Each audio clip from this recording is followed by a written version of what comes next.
Like, what are you saying? I just know I'm hungry. Yeah. Wow.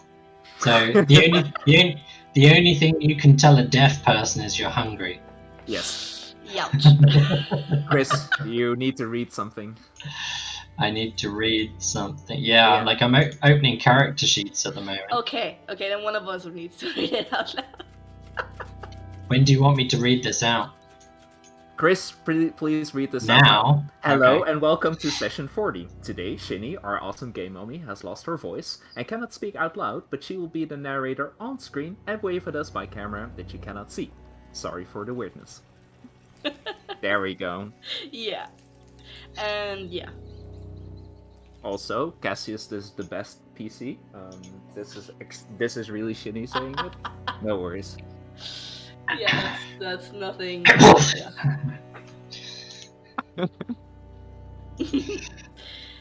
Yeah. So, You still need to roll your 20.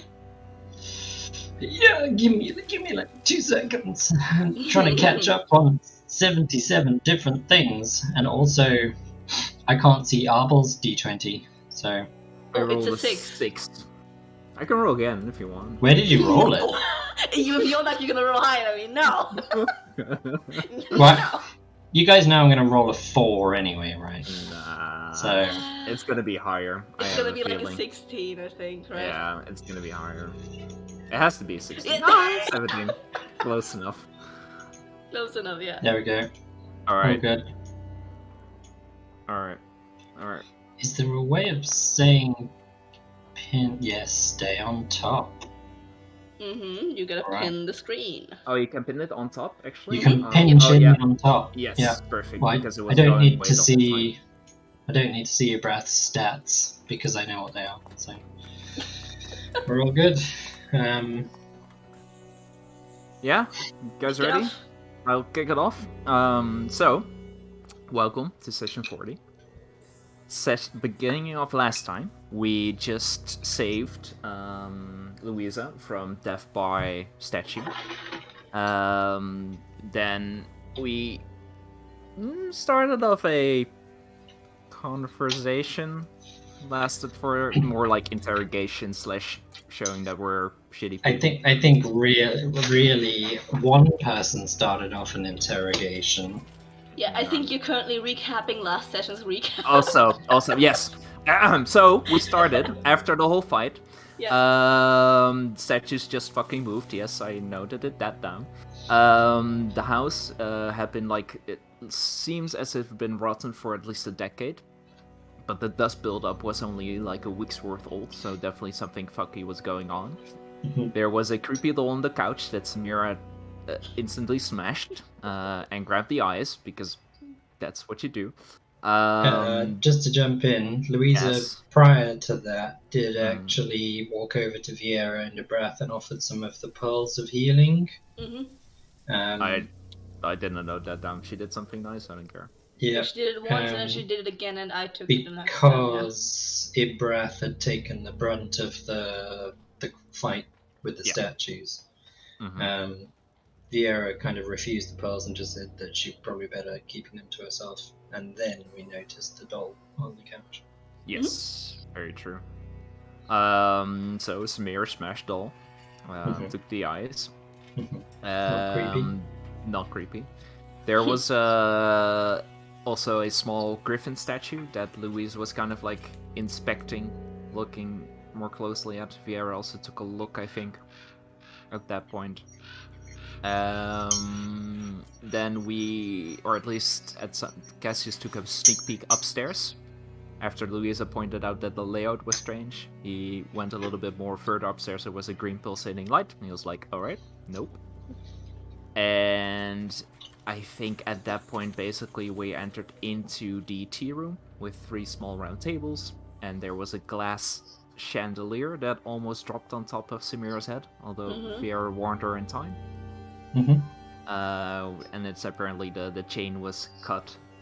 I think cut? Just broken down. And in the meanwhile, Louisa was messing with the statue and she activated a secret chamber that was to the northeast of the tea room. a double doorway. So activated once, one door opens. Activated second time, the other one door closes, the other one opens, etc.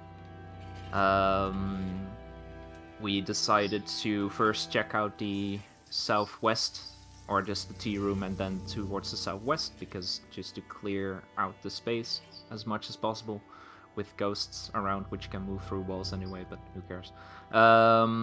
We went down into the southwest room, which had a grandfather clock, and as soon as Samira and Cassius stepped in, there were some ghostly apparitions like having dinner, had guests. The guests were quite merry, but there was also like a scowling priest in robes just like staring at all of them. And we stepped back, stepped in again, ghost appeared again, but at that point actually stayed. And I think Samira casted, or she did like her detect magic thing. Mm-hmm. I don't know if Magic awareness, yeah. magical awareness. And then the ghost rushed at her saying something like, "You should not be here, leave." And she took some psychic damage, but apparitions, they stayed, right? Did they stay, or did they disappear after that? Completely. I think they... yeah. I'm pretty Yeah. sure they stayed because you guys exited the room into the next room after that, and Vieira No, I think then in that into... particular room, I think once he rushed me, he disappeared. But once we entered the next room, they all appeared again. Oh yeah, the party Yes. appeared again. Yeah, exactly. The apparitions in that room and the previous room both Mhm. appeared at that point. Yeah. So. Exactly. And then we went into the next room, which was a ballroom. And another vision appeared where there were people dancing, and the same priest that was scowling, I think, was then dancing with a beautiful woman with raven hair. And they were talking about disappearing with just the two of us, but then they were worried about the cardinal, and they also needed to continue some work. I've just noted this Yeah, down. I've got they quoted as, but they have work to do. Yeah, I just got they wanted to elope and run away. Yeah. So I noted down. Oh, darling, but what of the cardinal? Yeah. And yeah, there was another ghostly apparition, but we kind of moved on, circled around the edges of the room, investigated, and nothing was really noticeable except that the chimney was very well maintained. Yes. And then there was two glass doors which were covered in algae, which were then cleaned off as much as possible with prestidigitation. And we saw a pool, which was also covered in algae. There were ripples in the pool, and there were also multiple skeletal remains, and a cat, and some birds, I think. But also humanoids in there. And apparently, which we found out later, there was also a nice decorated sword on the far end. Bejeweled sword. Bejeweled sword. Yeah. You never know what it is. Yeah, we missed so many things in that house. So many. No, Vieira did notice it, but she She also knew that it was probably a trap and probably unwise to proceed, and probably wasn't bejeweled at all. Probably was just a rusty old blade. Yeah, she did say it was the lair of some sort of creature. It was she had definitely the some kind of feeling lair. it was some sort of lair, and it was trying to lure people in with the promise of treasure, but she didn't convey any of that to the rest of the group. She was just like, I think this is a lair, let's go by. Which we did. Which we did. Then which says something that the one time Vera was with us, we did not go into the room. Yeah. Anyway, sorry. Moving on. Then we decided to check out the secret stone door. So as we said, it was a double mechanism. So Vieira and the Breath stayed behind to operate the door, with Bo saying somewhat as a hopefully a way of communication. Even though we have message, but it's always good to double up. And then Samira, Cassius, and message Louise... is blocked by stone walls and stuff, of which there were plenty between us. So. Yes. We continued on to the door, through the doorway. It was a like a kind of like a secret like walkway for servants, although it was really big, nothing in there, not used for any kind of storage. But we did find a very small bedroom, which a completely rotted bed and desk, although we did find some notes. A letterbound journal, which was breaking down. Oh, yeah, well, Cassius found it. I can read the entire thing, but I don't think that I'll read it in character if you guys ask about it. Yeah. And there was a not so, well, definitely not rotted scroll that we don't know yet what it does, but we picked it up. Oh, did you take the journal Yeah. with you? I think Yeah, she you asked. did. Sorry? Did you take the journal from the bedroom? Yes. With you. Yes, the journal is taken with, Swiped.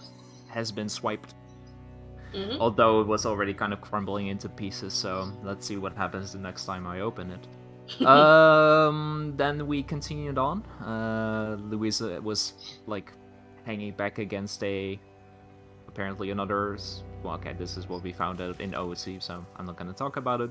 We continued on to where it was an open space. Well, it's not completely OSC. Cassius later found out that there was a. Yeah. Well, okay, it's ignorant knowledge from me, but there was apparently another secret walkway. Anyway, we continued on. There was a large open space with some stone mannequins and scorch marks. Louisa was eyeing the mannequins and she's like, they start moving again. So they seem to be like practice targets, like blast marks from fire, and a iron door, which was also like heavily marked by fire, which we then opened up into a fucked up library. There was ash and rubble across the entire room, all burnt books, and a white of a humanoid skeleton or multiple humanoid skeletons, and a nice ornamental rug, undamaged by fire. Mysteriously. Yeah. And actually, Samira also saw a vision, or she didn't. Did she tell about later? I think she said it was the same elven man as we saw later, but apparently there was a tall elven man grabbing a piece of paper and jumping out of the window as there was like a inhale of fire in the vision. So probably the cause of the burning library. And then Samira chucked her venom of dagger. Dagger of venom. Yes, thumbs up. Thank you, Shinny.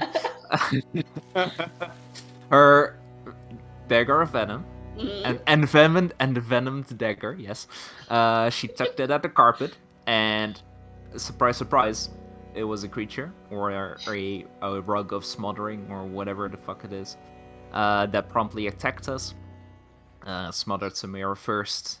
She escaped, but then smothered Cassius. He escaped by cutting it into ribbons, and Samira proceeded then to stuff the pieces into her pockets. I think that was mostly it for the secret hallway. We came back after asking Vera to open back up again. Actually, now I have the note about Louisa like giving Vera again, trying to give the pearls to us. That was the second time. She did it twice. You guys all returned, and the first thing she did was, because Vieira and Ibrath were literally 20 plus in stealth, she beelined straight for the front door and tried to open it, walking straight past Vieira and Ibrath, who were like, okay, hi, we're here. And then she realized that the front doors were closed, and then there was a bit of a conversation, I think, and she just wanted to leave. Yeah. Well, the thing about the doors is that I, in hindsight, find a bit funny. She closed the doors and then she could later not open it again. She did, yeah. She did close the front doors originally, yeah. And then, obviously, the house didn't want her to leave. So. Yeah, there was also like a second bit of mind reading there. So there, I also got that she was basically giving us the pearls to just get rid of us, and she wanted to leave again through the secret walkway. And Samira sent Winnie with her, who was then spotted, and she was like, fuck no, I saw this little shadow thing before the library, what the fuck is it? I'm not going out there on my own, fuck this shit. Yeah. So even though she wanted to leave, then she decided against it because Winnie was creeping up on her. And because whatever she came here for, she considered it done. Well, anyway. Then we went upstairs. And Samira noticed that there was a lot of, like, the energy flowing through the house was definitely necrotic. Okay, let me go first everywhere. We then went to the first room on our right, which was the way to go. As you know, if you're playing CRPGs, you always find the other way that you're not supposed to go and clear out everything first, because otherwise the story progresses. We didn't go into the basement. Yeah. Yep. That's why I make save games and not clear out the main quest. Clear the rest of the dungeon. Can we save Scummy through this shit? Can I reload my quick save? I was gonna point out that although the mansion collapsed into the ground, Viera can turn into a giant badger with a burrowing speed. And it's a magic thingy, so it should not be destroyed. In theory. No, we're being scummy. Okay, stop. Yeah. Anyway, we went into this hallway where there was a ghostly appearance of a woman passing through us, which was nice. And then there was a ghostly skeletal scribe inviting in the ghost of Gertrude. In order to see Bastion, and at this point, actually Cassius recited part of the journal that he found, and that this Gertrude was definitely bad news, and that the Cardinal actually investigated and found out something about her and decided to make a stand for the greater good, and died. And died, you know. That's what you get. Then we followed the apparition. The skeleton crumbled into dust, and then there was another small... Oh, no, actually, no, we saw another vision. Tall elven man sitting on the benches, Gertrude coming to meet him, and he gave her a creepy-ass doll. And they were saying something about... she got the doll and she whispered for the future of our people, and he whispered this back as well. And then the apparition disappeared, but the doll dropped to the floor, had a knife in its hands, and was grinning. Yeah. No, we're not doing this Chucky bullshit. It was a murder doll. So then Cassius proceeded to throw a dagger at it because he was feeling inspired. And then promptly Samira and Cassius beat up the poor doll as it was coming alive.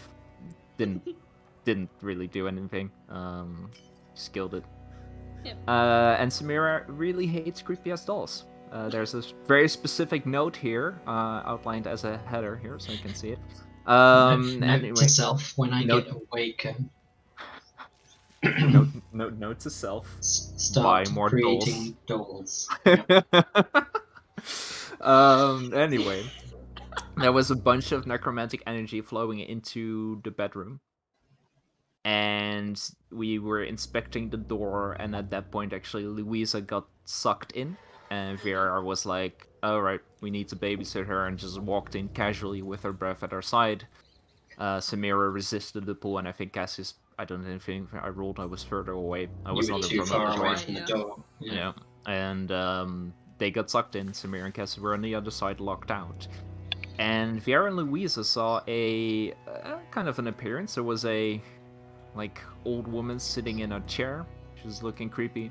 There's a guy stuck on the ceiling with a green crystal in his chest. Seemed to be the source of all the necromantic energy, and there were some dead people in servant clothes. And they came all to life after the hag person thing.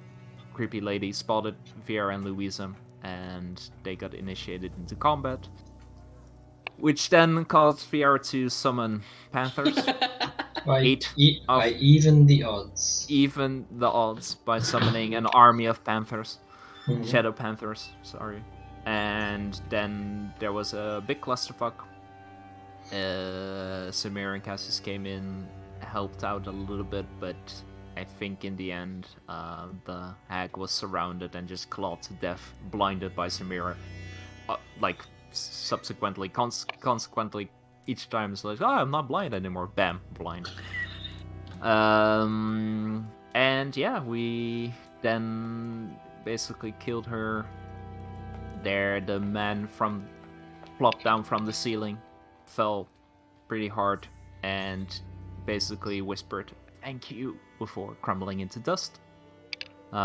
We swiped the crystal. We swiped a bunch of other stuff from the hag, which is like grabbed it in a bag with like there was some shit, Goo. like goop, Yeah. some goopies, and basically put it in a bag. And at that point, we're like, okay, we're gonna do? Oh shit, the house is crumbling down. So then we proceeded to make our exit from the house after cutting out the vines, and we jumped On out the of balcony. out off the balcony. And then we watched as the manor was crumbling into dust, and we were walking away, putting our sunglasses on. And Louisa snuck off. And Louisa snuck off. And you hear the CSI theme playing. Yeah, that was it. Yeah, that's it. Yeah. Yep. So we had a 4-hour session last week, just short of, and actually only covered 1 hour 58 minutes in game. Just Oh, like yeah. point that out. That's how it happens when there's a fight with, I think, a fuck ton Eight of panthers, yeah. Yeah, there were multiple breaks. But hey, we got to the end of the fight and we'd streamlined the combat, so each combat round was very quick by the end of it. So. Yeah, I think it was only 4 to 5 even rounds, right? So. Yeah. So yeah. Yeah. Yeah. So yeah, so we're picking up, we're on the road just outside the collapsed manor, and so we continue.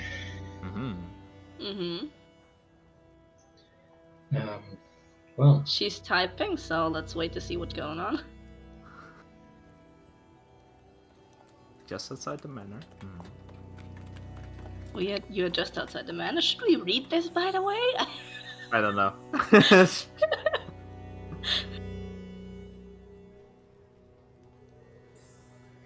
Okay, we don't have to read it.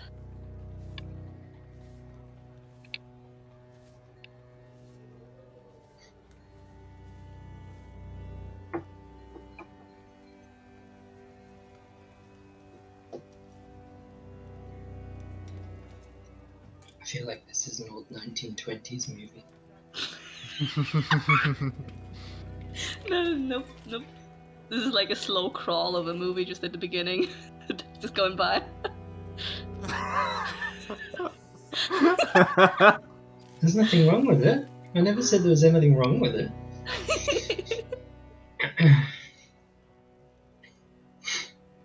Okay, what do we do now? Okay. Before you start this off. Well, that was different. That was something. We need to get back to town before darkness. Yeah, that fucking in a sucked. couple of hours. Oh, everyone okay? You guys hurt? No, I'm fine. I'm okay. You're hurt, right, Cassius? No, I'm okay. I have those pearls she gave me. They work pretty good. Keep them. And I would save them. Yeah. alright. Save them. Okay, then, yeah, we gotta haul ass back into town. I don't know even what. Is it dark even? What time is it? I know, it's 4 p.m. It's 2 hours before sunset, so we got plenty of time. It's still raining because it's still the 33rd of rain. As you can no doubt hear, it's still raining. Vera is just gonna kind of turn her back to the manor and start heading down the main road, and motion for you guys to follow. So we've got time, but we need to get back to town before dark because we were told not to leave town, if you remember.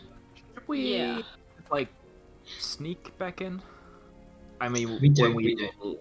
We didn't really sneak out, right? So we if didn't we don't, sneak out. Yeah. So yeah, it would be weird if we went outside and no one saw us going back in.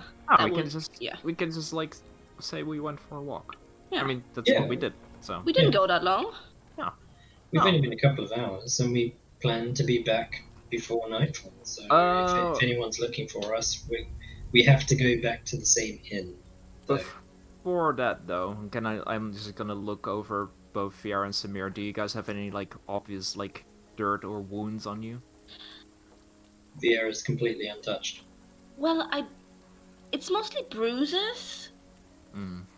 So Yes. it's not really bloody as far as I can see, but I'm quite dusty from all the ceiling that dropped on us. And from being covered in a carpet covered in ash in a burning I'm dusty. room. I usually am dressed in black, and now I'm grey. You probably got ash smears all over you as well from the burned down library. Cassie just moves his hands and casts prestidigitation just to clean you off a little bit. Thank you. That should I mean, work if you until just we get like dirt is fine, but like obvious marks of ash and dust scrapes. Yeah, should be fine until we at least get back to the tavern or / bath. Oh, bath. Hell yeah. Yeah, I think we talked about making a Brav invisible so we can all go inside. I think he'll be happier to just get back to the tavern room. Yeah, but would you be okay with? Yeah. He's literally next door. Okay. Alright, just wanted to make sure. Let's go then. Let's go. And we start heading along the road. Mm-hmm.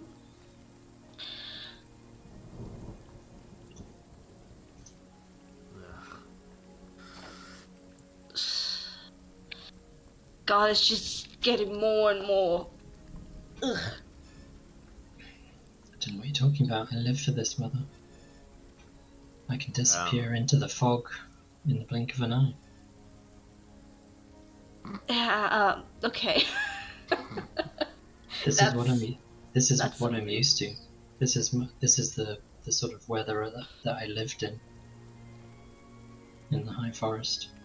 Misty, rainy. No wonder you're such a ray of sunshine. This feels like home. I mean, I'm glad for you, but I am very much out of place here. Yeah. Well, you're not in a city. Of course you're out of place. No, we also come from somewhere warm. Very much a bit southern. I mean, half of my life I spent next to a desert. Well, it's not warm here. It's a bit of mist and a bit of rain, but it's still warm. It's pretty fucking cold. Yeah, it's not even the hot moist, it's just cold. It's clammy. Yeah. This humidity also just kills my hair. It's awful.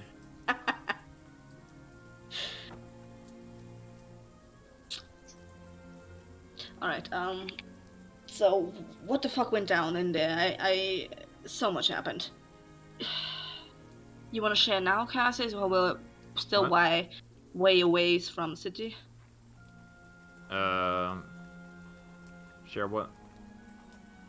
Like what we found, or I mean, guys, what also happened with Louisa for starters, because that's not going to be an.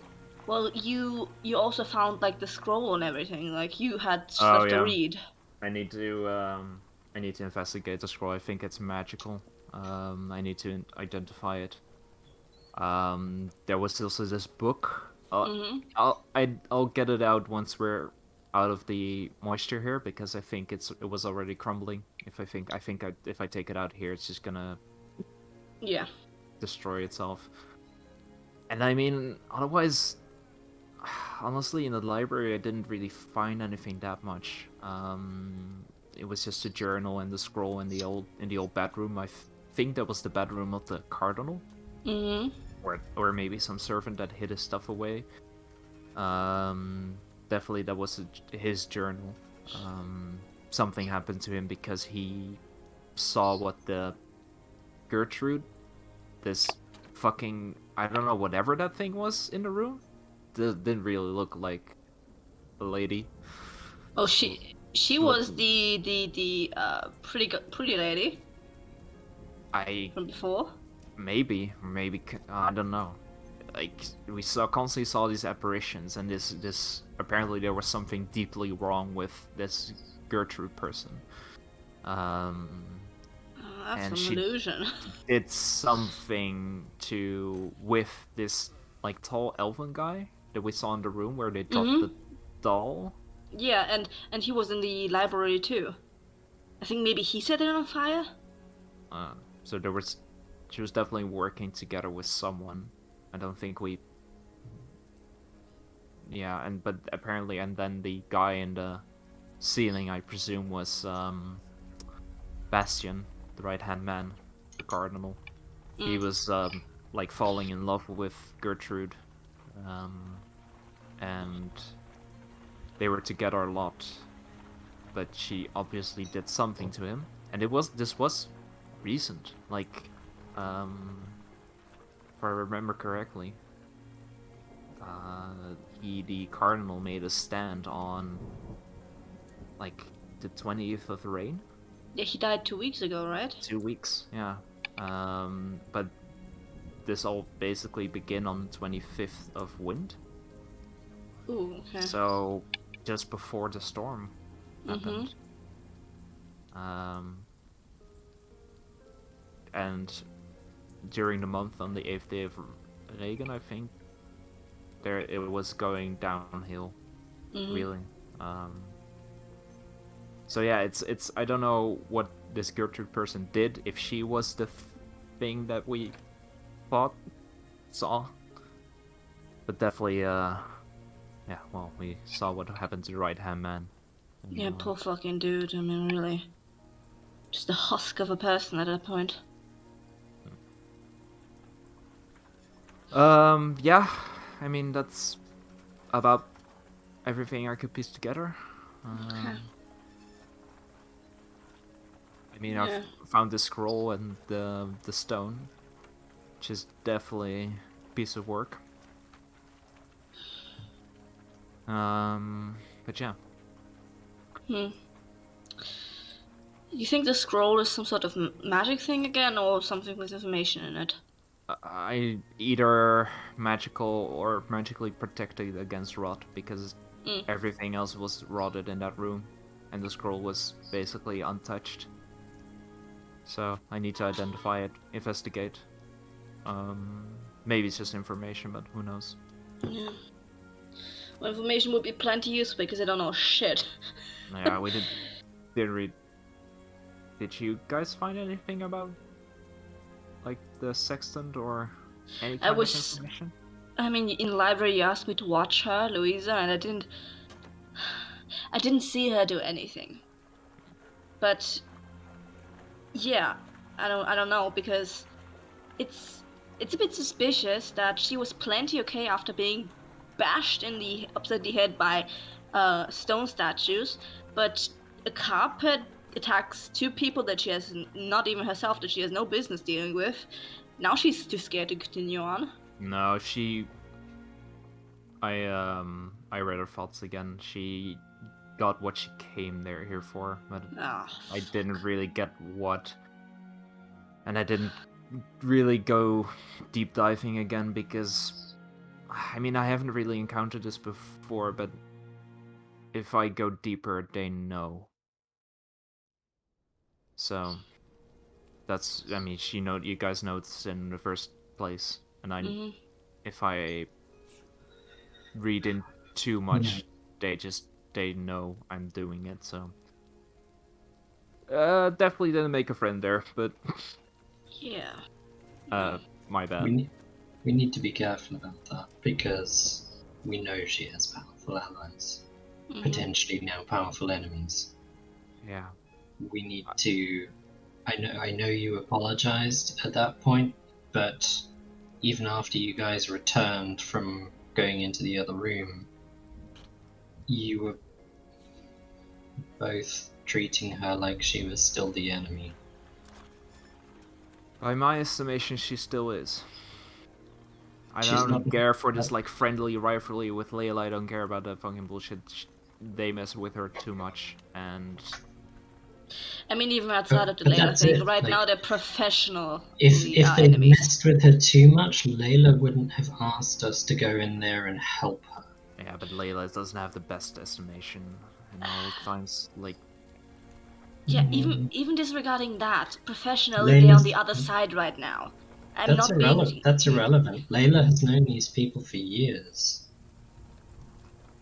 We've known them for 5 minutes. Yeah. I think she's probably got a better idea of what these people are like than we do. Yeah, honestly, I'm not putting all of my trust in Sorry, I can't estimate Layla's people sense here, so I'm not trusting whoever she trusts before I trust them myself. Well, she trusted enough to go to Destrian to arrange a meeting to talk with us rather than just hand us over to the guard. Yeah, and I'm she I'm was gonna I'm gonna yeah side she with Layla's version of yeah things here. yeah I don't know. I think we fucked up, and I think we should make amends for that. I'm not happy about how we treated her. She was injured, she was cornered, and We saved cornered, her? injured, Come and on. we didn't save anyone. We intervened because you told us to, Cassius. We intervened because Layla asked us to. Mm-hmm. And then we treated her like we shouldn't have intervened at all.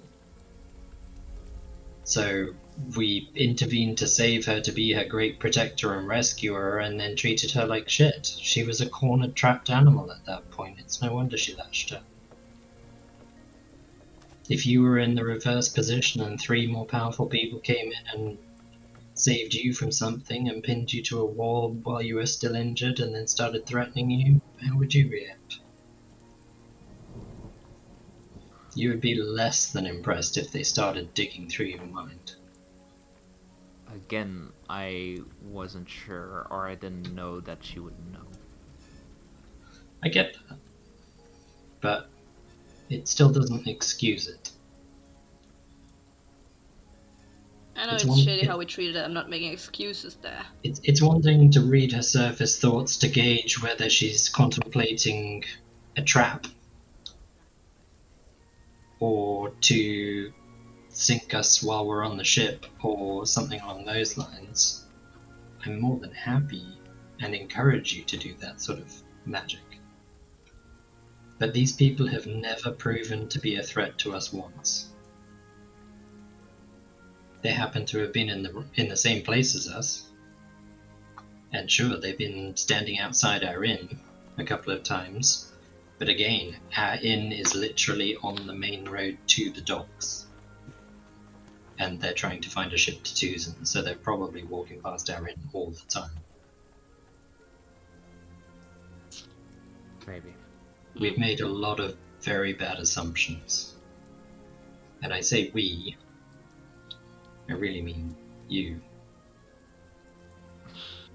Because I've constantly been saying I don't think they even care that we're on the same ship.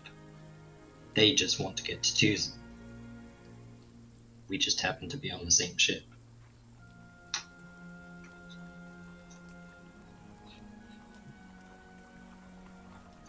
Has any of your mind reading given you any inclination that they're a threat?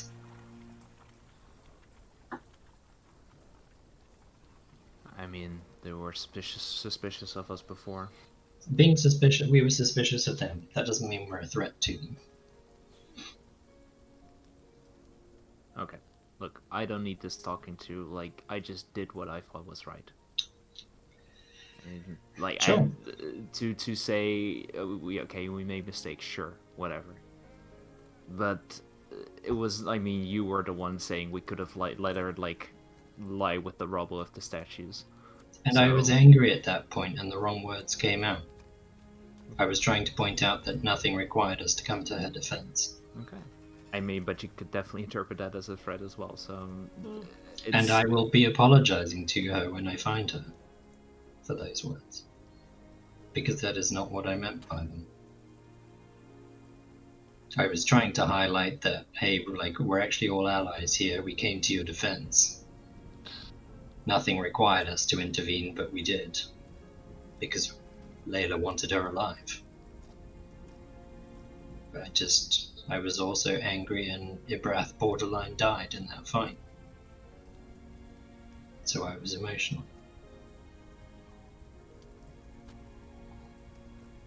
Yeah. I think, and more importantly, Ibrath borderline died, and neither of you two even so much as spared him a second glance. Everyone was just like, oh, let's talk to Louisa. Forget about Ibrath over there who's bleeding out. I saw you were healing him. He Yeah, looked better after that. he did, because I dumped a serious amount of healing into him. Okay, I'm apologizing for that. Then I'm sorry. I completely underestimated the situation there. I thought the healing. It didn't look. It looked different for me. I guess. I'm sorry. Yeah. I came in rather late to that statue situation, and it overestimated things a bit. I think partly I'm angry because the fight concluded and I was the only person walking around to check if everyone was okay, including Louisa. And everyone else was just like, okay, yeah, fine, great, move on. I wasn't sure if I'm sorry I didn't check up on Ibrath, but I wasn't sure if I could spend the resources on that if she was... I didn't know what she was going to do. She could have jumped us or, communicated with our allies waiting further down in the house to come out now to attack us while we're busy healing or tending our wounds. So, yes. But again, you're presuming that she's... I think this is a problem in general outlook. We are very obviously much more suspicious people here than you. And that's okay. I mean, you are having a better outlook because of that. I'm cautious of people when I first meet them, but they have given me no reason to be suspicious. Is my point. I don't know. And every time I pointed this out, the response I get is, you're only alive because you don't trust anyone. And that's not true, because 2 months ago you didn't trust me. And now you do. So clearly you choose to trust some people. Yeah, after a while getting to know them and feeling better about it. You're not going to get to know them if you keep treating them the way you are.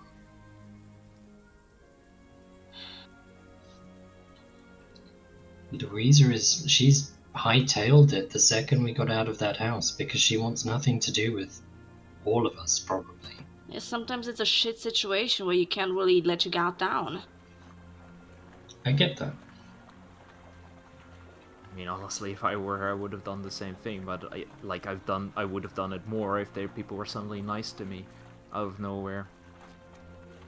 Well, I think we treated her. I think we treated her with the suspicion outwardly. Yeah, and maybe that's bad, but I don't know.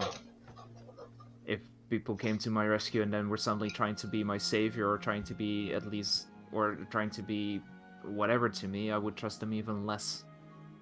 So, I get what you're saying, Vera. I'm not dumb, but I just see them as more enemies than allies, and that's than on me. But why? Why do you see them as enemies? Clearly, the rivals of Layla. That for me, that's enough.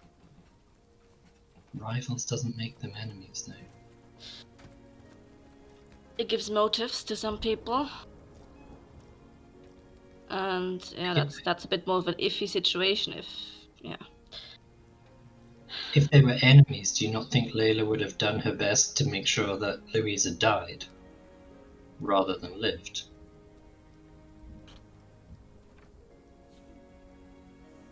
Yeah, I honestly don't know her that well. I've never really had long, prolonged talk with her, so I have no fucking clue. All I can tell you is that nothing stopped Layla from saving my life when that spider attacked us, because that spider would have killed me.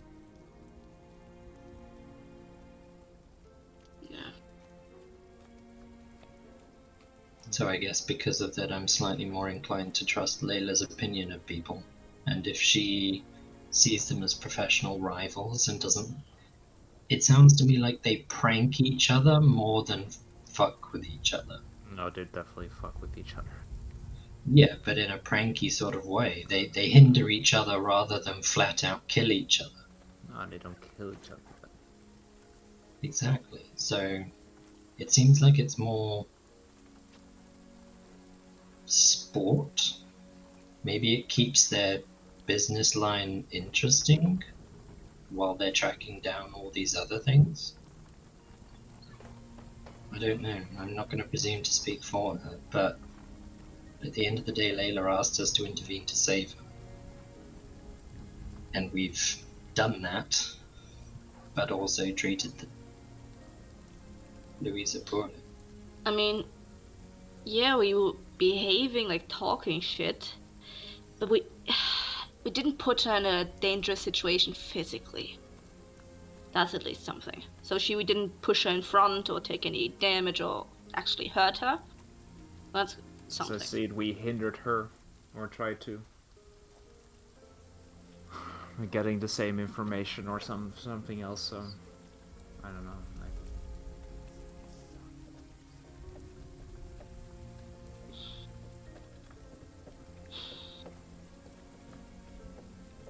Yeah, yeah, I'm just having trouble with the trusting thing in situations that are a bit more precarious. So yeah, that's my bad. I'm not saying you have to trust them. Just don't also treat them like the enemy. You can treat them like they're neutral. Treat them like they don't exist. That's still better than treating them like they're the enemy. Because at some point you never know. We may need their help for something. We may get on that ship tomorrow morning, we may be halfway towards Tucson, and they may need to save your life because we get attacked at sea. And they may turn around and choose not to, because of what we did with Louisa. That's my line of thinking. I'm not saying we have to go out there and be friends with everyone. I'm just saying that we should go out there not trying to make enemies of everyone. We're going to need connections. By the sounds of it, they're part of some group. Not just them. Something's like some sort of organization. We don't even know what that organization is. Or could they be useful to us? Probably not anymore. But maybe.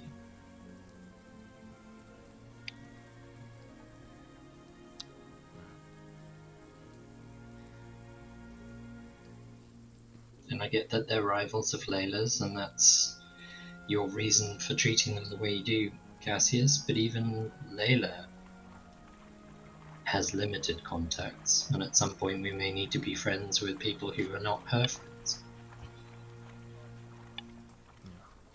I think you're right. I just...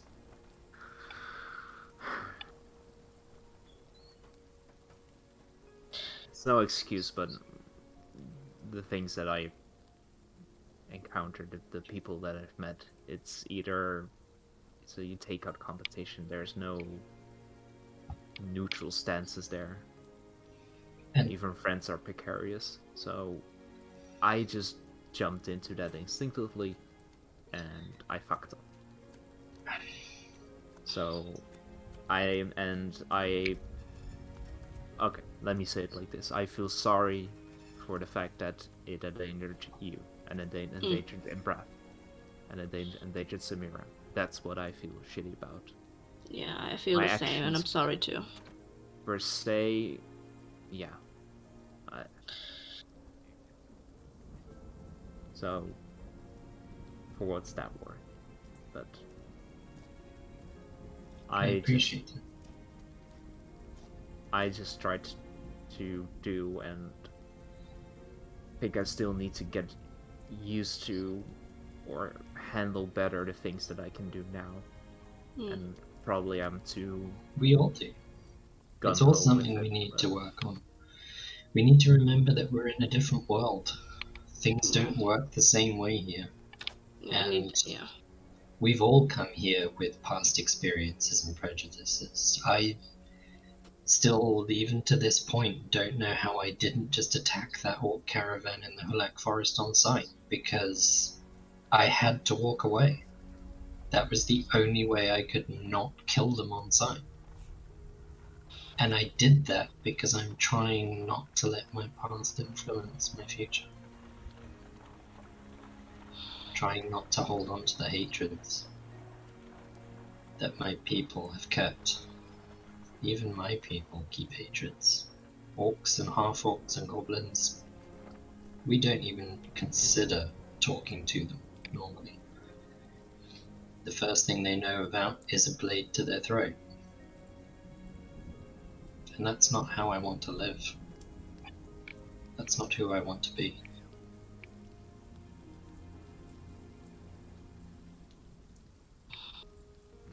Yeah. Yeah, it's gonna be hard. But you seem like a good moral guide in that hindsight. Well, So I appreciate it. I appreciate you. I'm just reversing the situation, and imagine it was 3 of them, and it was you, Cassius, who they managed to save from the stone gargoyles, or statues, whatever you want to call them. I wouldn't want them to have treated you the way we treated her. That's my moral compass, if you like. And I think that I'm not saying we should go over there and apologize and throw lavish gifts at them, but I think we could have a short conversation with them and not work out every crink in the conversation that we've had, Louisa, but I think we could smooth things over to a degree, because we're going to be traveling on a ship with them for 16 hours. At the very least, it would be nice to know that we're not looking over our backs to see if they're going to kill us now, or the next hour, or the hour after that. At the very least, we can be neutral traveling people on a ship. Yeah. Yeah, let's try out the ignore people tactic that he showed me about. Yeah, perhaps. Yeah. I mean, we know that the dwarf is an enchanter as well, and we're all interested in enchanting services in Tuzan. He might even know enchanting services in Tuzan. Yeah, I don't know if that's too familiar too soon. Sometimes people like to latch onto something that they're passionate about, and it's an easy distraction. So I'm not saying we go and go, hey dwarf, what about enchanting services? It's more a case of we have a conversation, we apologize for what happened with Louisa, and we point out that we're sorry, but like, look, we did come to your aid. We're not asking for anything for it.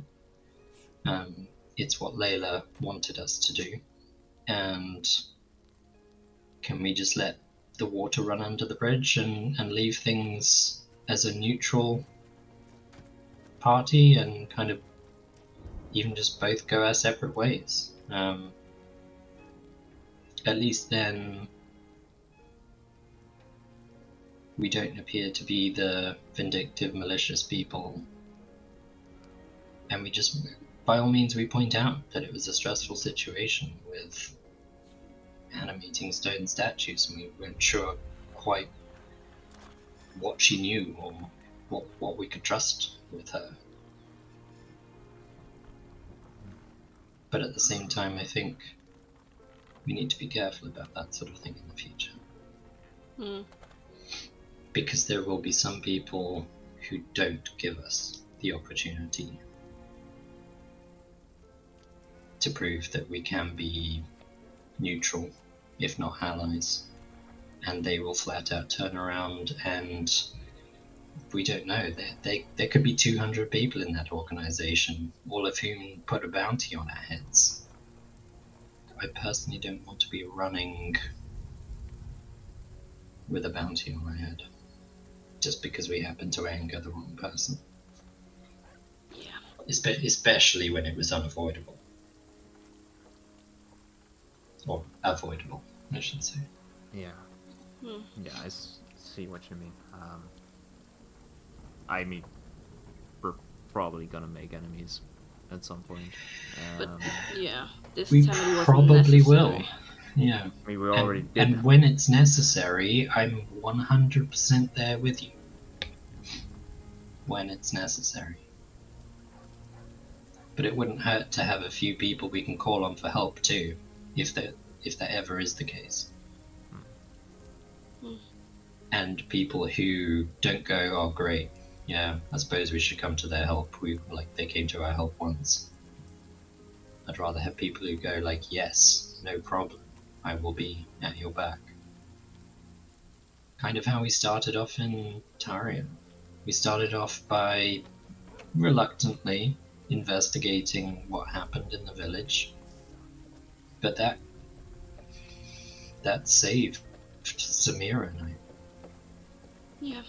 When we were fleeing from the spider lair after having destroyed everything, there was no way we could get to Penland in time, and we sheltered with the hero's money, who could easily have turned us away had we not helped them. We would have been a couple of strangers with a shadow panther. Yeah, like, no fucking way. We're deer people. We don't want you anywhere near us. They could easily have done that. But they didn't, because they recognized us as friends. Just something to think about. Mm-hmm. Mm-hmm. Yeah. Definitely. All right. What is but we should talk about what we actually found out relating to job and whatever back in this house. If we found out anything. About the sextant? Yeah, just basically we did come here for Layla to have a look out, but also it is related to the job we took on. So, Yeah. you know. Not a lot. I mean, Yeah. this the guy that we saw in the visions, the elf. It's a blonde elf, right? I mean, could it be that guy? The Sam guy?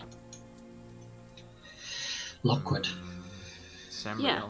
I mean, Vera, I don't know if it's relevant to this world here, but how's the hair color, like, amount in elves? Like, are there many blonde elves? Because there seem to be a lot. Well, largely boils down to the different kinds of elves, and certainly from what I've seen so far, it seems similar. But as a caveat, I've seen one wood elf and I've seen one high elf. That I know were a wood elf and a high elf. We've met the other elf in the other town as well, but I would guess the other elf was a high elf, given that she was blonde too. But so far, Avahira is blonde, and she's a high elf, which kind of matches. High elves tend to be paler skinned, fairer haired. Wood elves are anything from greens to browns to oranges to blacks. So wood elves tend to be the more varied of the hue, but think of any colour a tree could be, and that's probably a good guide. So blonde, not really. Would high elves be more likely to go into cities? So are there more likely to be blonde elves around here? And the elf ratio? Well, yes. High elves are going to be your more common. Even in Faerun, they would be your more common elf. Because wood elves, sylvan elves tend to keep to the woods. Occasionally you'll see them traveling like I did. I traveled on the major trade routes and through a few major towns, so a few people would have seen me as a traveling wood elf. But they tend to linger in the towns a lot less. They tend to stick more to the frontiers and the wilds, at least from my knowledge, anyway. High elves tend to be more the type that integrate with human society a little bit more. Grey elves or silver elves are also something that you would see, though they tend to keep to their own cities rather than human cities. They tend to be a little bit more aloof, a little bit more intellectual, a little bit more condescending. They kind of look down on the other races because they have so much time to learn. They tend to know an awful lot more than the younger races do, in that sense. But like I said, they tend to keep more to their own cities rather than human cities, given that this is mostly your people, Samira. I don't know, like in your hometown back in... I mean, not the hometown. No, it was mostly humans. Yeah. But in Termish, there were a lot of elves around. Yeah. Okay. What sort? Honestly, more of the paler variety, like you said. Yeah. But there was a lot of farmland around, so we got some more wood elves as well. Yeah, and they would have stayed on the outskirts of town rather than Yeah. coming to town. Yeah. I imagine it's probably the same, but keep in mind that if the pamphlet information is anything to go by, there are only 700 or so individuals that aren't Azamar human, like the major races. So, but that's 700 of everything else. So, gnomes, dwarves, elves, presuming half orc, if those are a thing here. We haven't really come across any. I haven't seen any, no. No. Haven't really looked for any, if I'm honest. So there's, but keep in mind, like that's in the whole of Hohir, so not just Tuzan. That's 700 other races scattered across the whole of Hohir.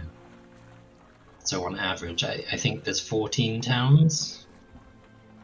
Divide 700 by 14 gets you about 20 per town. Yeah. So you're probably going to see maybe one elf, maybe two, maybe three at most out of all of that.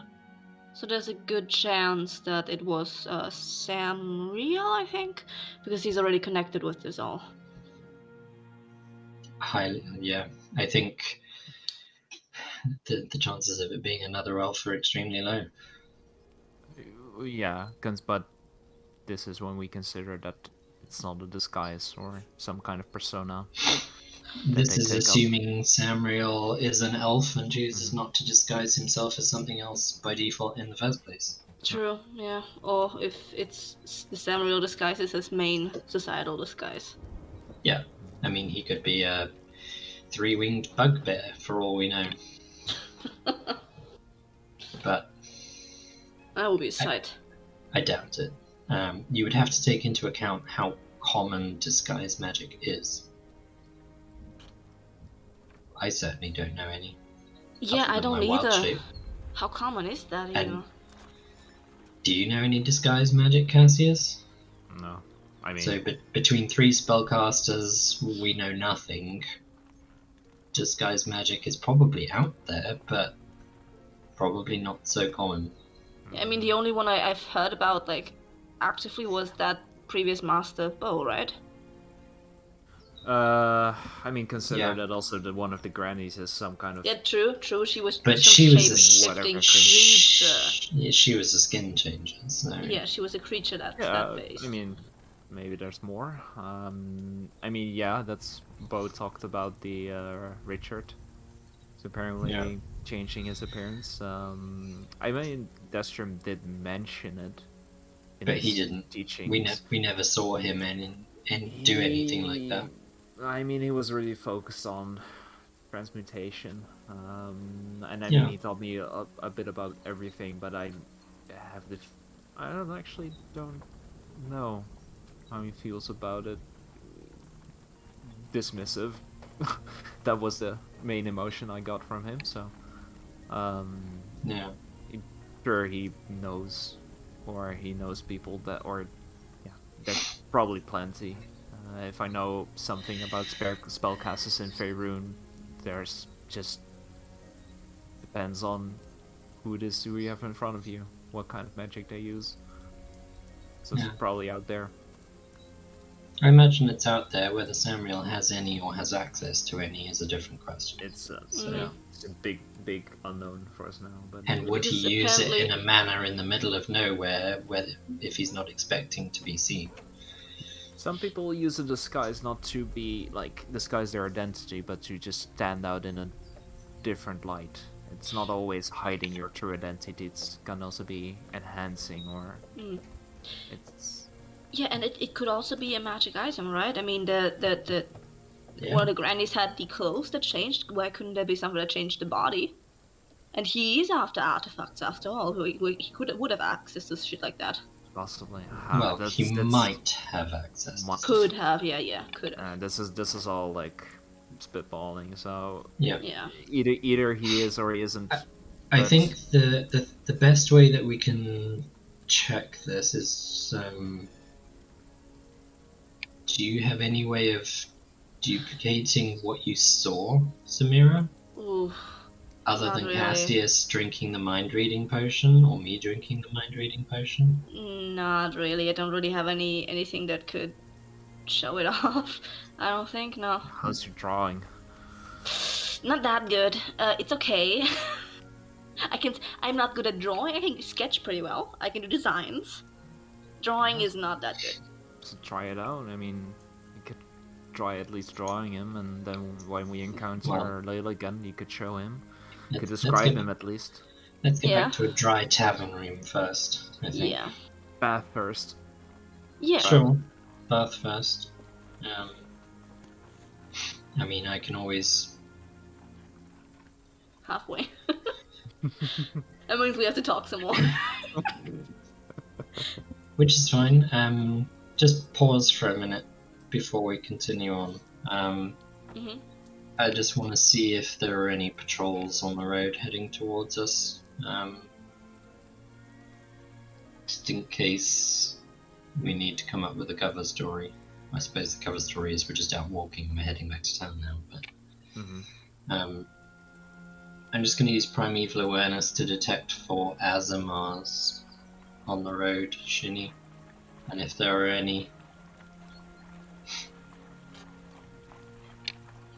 Or if the first bunch of pings is basically at the gate in town. And if so, how far away are we from the gate in town? She's typing. Yeah, all good.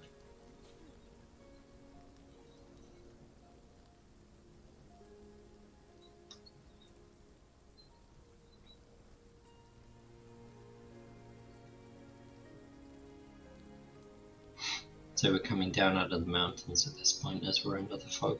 So, okay. There's a couple of people on the roads, but nothing organised. Okay. I don't think they're guard patrols. I think they're just travellers potentially. Alright. Yeah. I mean, So- if we're being asked why we were out, we can say we were out just walking around and you were hunting something for a bath. That's it. I wouldn't even cover that, in case out that's for a against walk. some kind of Oh, law okay. here. Okay. We're Yeah. just out for We- a walk. We just wanted some fresh air, and we intended to return to our tavern before nightfall. So, Mm. Yeah. We're on the main road again. So. I would just suggest we just continue on the road, out for a walk. Yeah. That's Yeah. So do you want to tell us what you did find out, Cassius? From From the mind reading and stuff? Yeah, so they're, at least this group is researchers of forgotten lore. What is that? What? What they do? Or That's how they call themselves. Okay, that has implications. research? I mean, that explains why they're on this hunt. If that's what. So wait. So that's what they call themselves. That's what they call themselves. So they're more like studious than if they're researchers. Well, I'm they're definitely. I'm guessing if it's an organization of people, they have different branches who go out and do the dangerous, dirty stuff, and people I who just sit in know the. that these are. I'm not sure if they're part of. I didn't get anything that they're part of a large organization. She was always just thinking about herself and the three others that we encountered. The spill-skinned human, the dwarf, and the elf. I didn't get much other like thoughts or like, oh, this person, blah blah blah, might know something. Well, we can always find out more about the organization by asking about it. Yeah. Otherwise, they were basically on the trail of Layla. She was a couple of steps ahead of them. Which is normal by the sounds of it. Yeah. Although I don't know how much she got in the house, so might have closed the gap a little bit. But anyway, they're interested in the sextant as well, and What the stuff? You said the staff.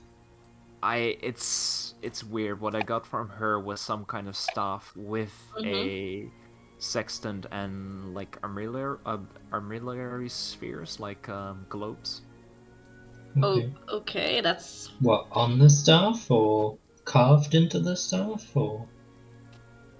Let me see. That's gonna make use of the sextant very inconvenient, but okay. Well, it sounds like. I mean, she said that she was looking for a magical heirloom originally, and then obviously you mentioned something about a staff, and she corrected you by saying the sextant. Abel doesn't remember. I'm looking at my notes. The giant text on Foundry says it was an armillary sphere on top of a sextant on top of a staff. Okay. Yeah. All right. So there you go.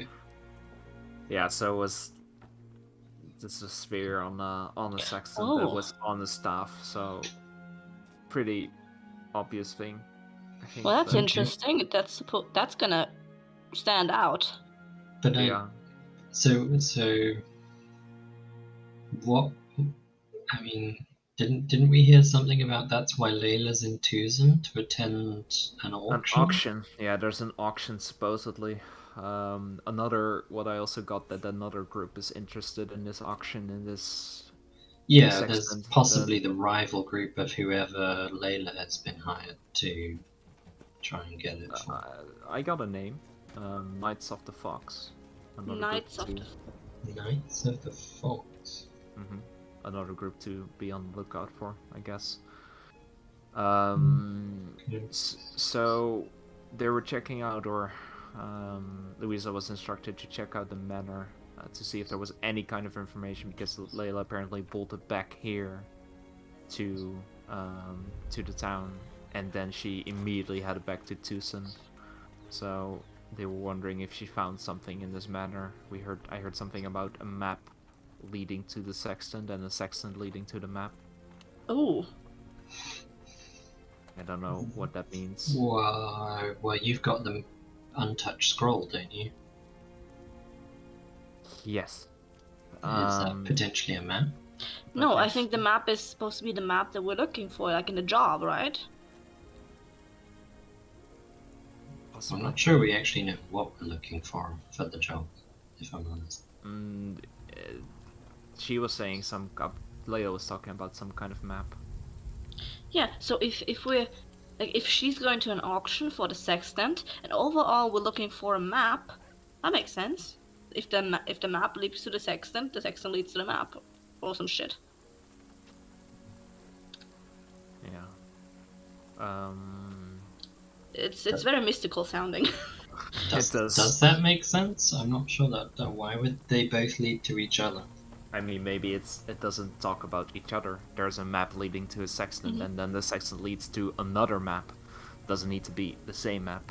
It says that's what I got from her leads to the map. Okay. It's some riddle kind of shit. The Like map, okay. remember the riddle we found somewhere in that temple? I don't even know what it is anymore, but it was something weird. I don't know, but whatever it is, it's related to something with the father, with all the Saint Hildegard stuff. Potentially. So you had some sort of something in the library, Samira? Yeah, in the library itself, there was in the library in this house, there was a vision of the blonde elf in the window, and he was just kind of climbing out with I think he had papers in his hand or something like that, and then everything was on fire. So it sounds like he found what he was looking for and then tried to cover his tracks. Yeah. Yeah. Yeah, did the Samuel person steal the map, or am I misremembering that? He still stole the heirloom of the other The player. heirloom. Yeah, but I don't know. Layla was after him. Or maybe he was here and he found the map, which led him to the sextant. And then the map is the next point.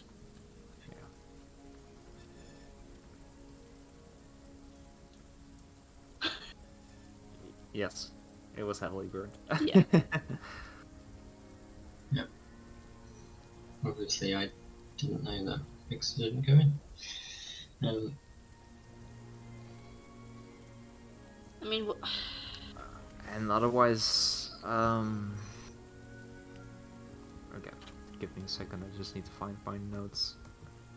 So do we think that you need the sextant to read something on the maps? I mean, sextants are navigationary tools. I mean, if there's even a military thing on top, that's even more navigation. But there's nothing to navigate by. If you got the first map, maybe it altogether leads to the other thing, maybe. Like I don't know what the end goal here is, but it seems it's some sort of trail to follow, which makes me think of the keys. Well, why the keys specifically?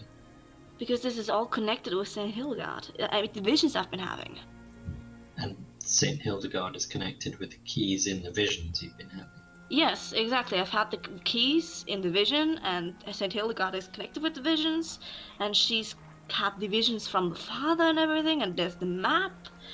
It's all just a knotted bundle together. I don't know. But you tripped out like a couple times. You were listening out to the when you were listening for Winnie when she was talking to a guard, right? Mm-hmm. About the manor, and then you got another vision, right?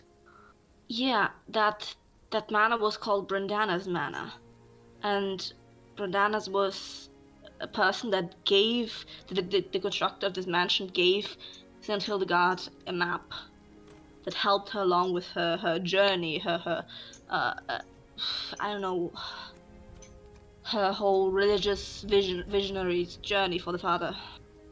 So what was St. Hildegard trying to do? Do you know? Or is that what you were trying to find out when we went to get records from the library? Yeah, or the church? I don't know what exactly she found, or I kind of want to find her scriptures or just her journal or writing or anything. The vision was very much a lot of words all together at the same time, like the very first one. Not the first one, the first one of her. and she saw a lot of things. She thought a lot of things, and it's just nothing concrete.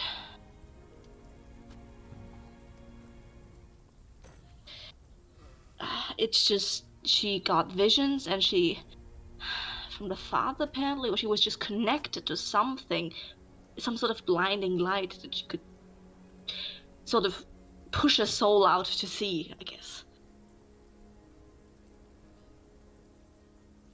It's just, I don't know. But what does that have to do with the keys? I don't know. I mean, the keys But it is are... connected. The keys might not just be, like, keys, right? Yeah. It's... No, we were told the keys are keys. To It could be physical literally. doors. It At least could be that's what literally Jess It could be keys. literally, but it could also be something else. Yeah. It could just literally be keys or not. Or- It's I all very think much The problem was that the amorphous. keys don't necessarily look like keys, Mm-hmm. but that they are actually just keys to doors. At least No. that's what I remember from Destrians. No, That could be No. anything. Yeah, that's what we're saying. Nobody knows what they look like because they could be literally... They could be a dagger, or they could be a staff with a sextant on top. exactly. But their actual function is just to open a door. Yes. The world. It's very amorphous. Just, it could be basically anything. Leading to anything. Doors could be doors, or they could just not be doors. It's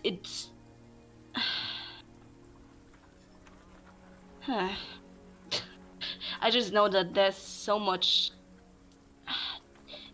many words that just pop up basically every time. Like, doors Yeah. are a lot. Like, there were trees. Like, everywhere there were like symbology of trees. Like, at the very end, she was talking about a mighty tree and the roots of it where we were nestled. I mean, we saw trees when we came here, right? That pathway thing. solid trees, and I mean that's what the ley lines, if you draw them across the entire, like, all the worlds, kind of looks like a tree folding in on itself. Yeah. I mean, she knew something, but I didn't get everything because she stopped at the end. I couldn't hear what she said in the end. She said that we know something, but then she didn't continue.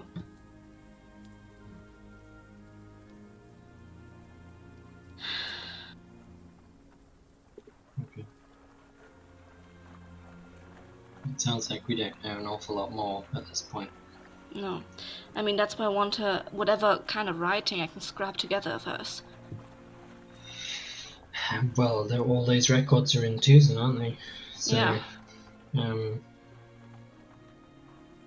Obviously that can be one of the things we're going to be doing when we get to Tucson, but by the sounds of it, there's a lot of writing to be done. Yeah. The records are not priority right now. The sextant and the map is, because Well, that's more yes. the timeline. But it sounds like it's going to take us a long time to get access to those writings in the first place, was the Yeah. impression I got. So maybe Might we be. want to kick that process off, and while we're waiting for that access to be given, then we can go off and do all this other stuff. I agree. If you have to go to a bunch of bureaucracy, like, it's good to start early. It'll take a while. So, a couple of guards coming up, just so that you're aware. We're heading to the bathhouse and then retiring to the inn for the evening, Yeah. or do we want to go and see the captain before we do anything else? I mean, I think by now they're gonna get the body by the evening, so I think we should leave them to the evening. I think we should just consider just retire, Yeah. take a bath, honestly. Sleep, and in the morning we go over. Yeah. Okay. I don't want to bother them while they're getting the body. Yeah, don't want to intrude on that. Why? Sure. What do you want with Grio?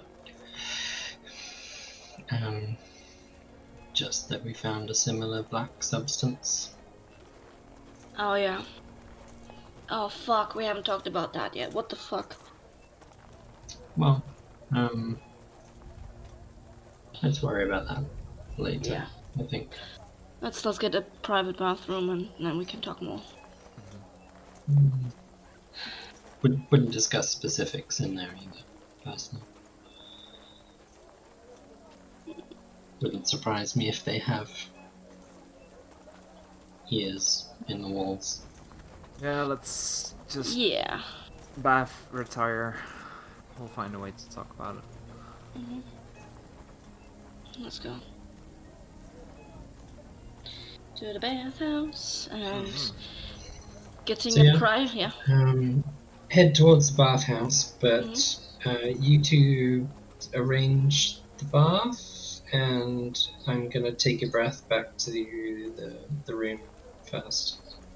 And Okay, then I'll meet you next door. Yeah, we're gonna get a private bathing room that has room for 3 people, and we're gonna instruct them that our fellow friend is grabbing Vera, that she's gonna come in a bit later, and to lead her the right this way. And she's unmistakable because she's the dark-haired elf. Yep. Pretty much the only dark-haired elf in town right now. So Yeah.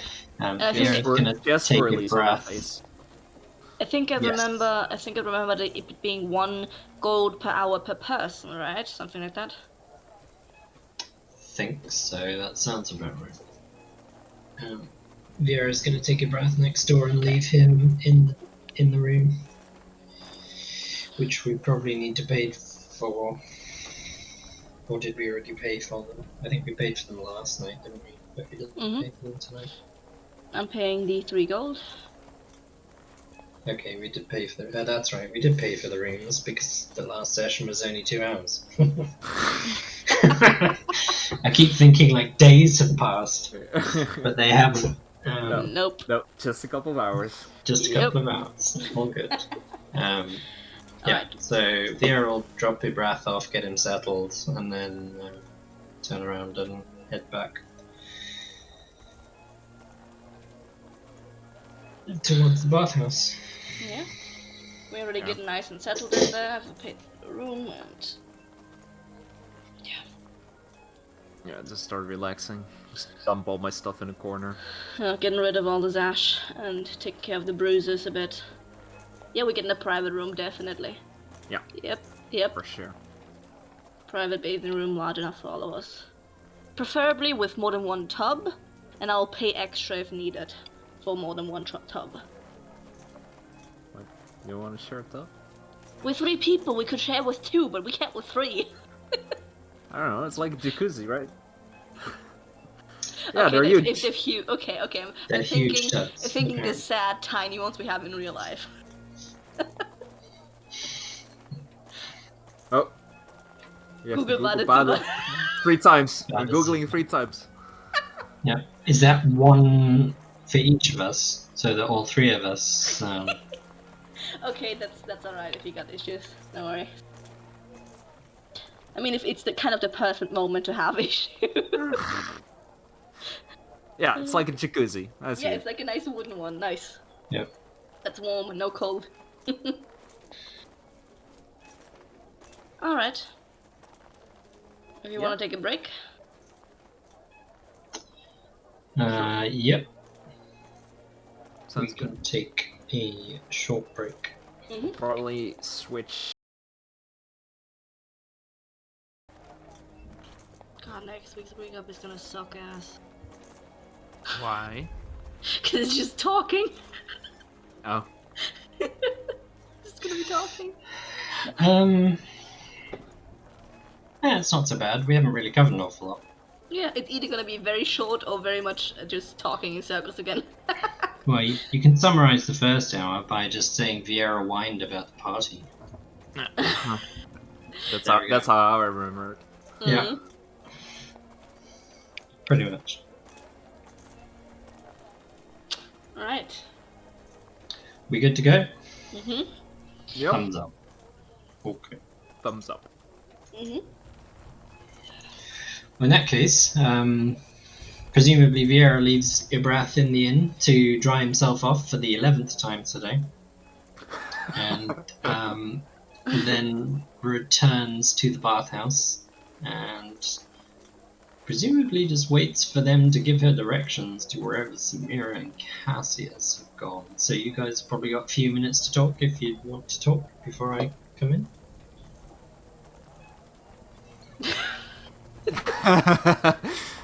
that means no.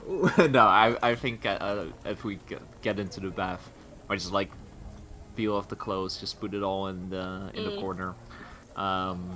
Leave the gloves on though, because that's a thing. And yeah, just hop in the bath and just sigh, put my head back, relax. Yeah, just about the same. Just kind of, I guess, sharing a look with Cassius about the simultaneous reaming we got just now. About, yeah. I just shake my head and kind of just like hang my head back on the edge of the tub. Mm-hmm. Yeah. And I'm just waiting. The door opens. Vieira very confusedly goes, "Oh, this room. Okay, thank you." Yo. Hey, you found as well? Yeah. No, you don't need to describe what a bad super is to me. It's a big wooden tub. Yeah, It's a big wooden jacuzzi.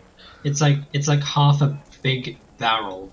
Yeah. Because it will be iron bound on the outside to stop the wood. Yeah, from it's like this old breaking. schooly buckets, but size times 10. Yeah. And presumably filled with hot, clear water, hot, soapy water. I think right now it's already filled with like oils and everything, but it's an oily sheen on top, but it's otherwise clear, I think.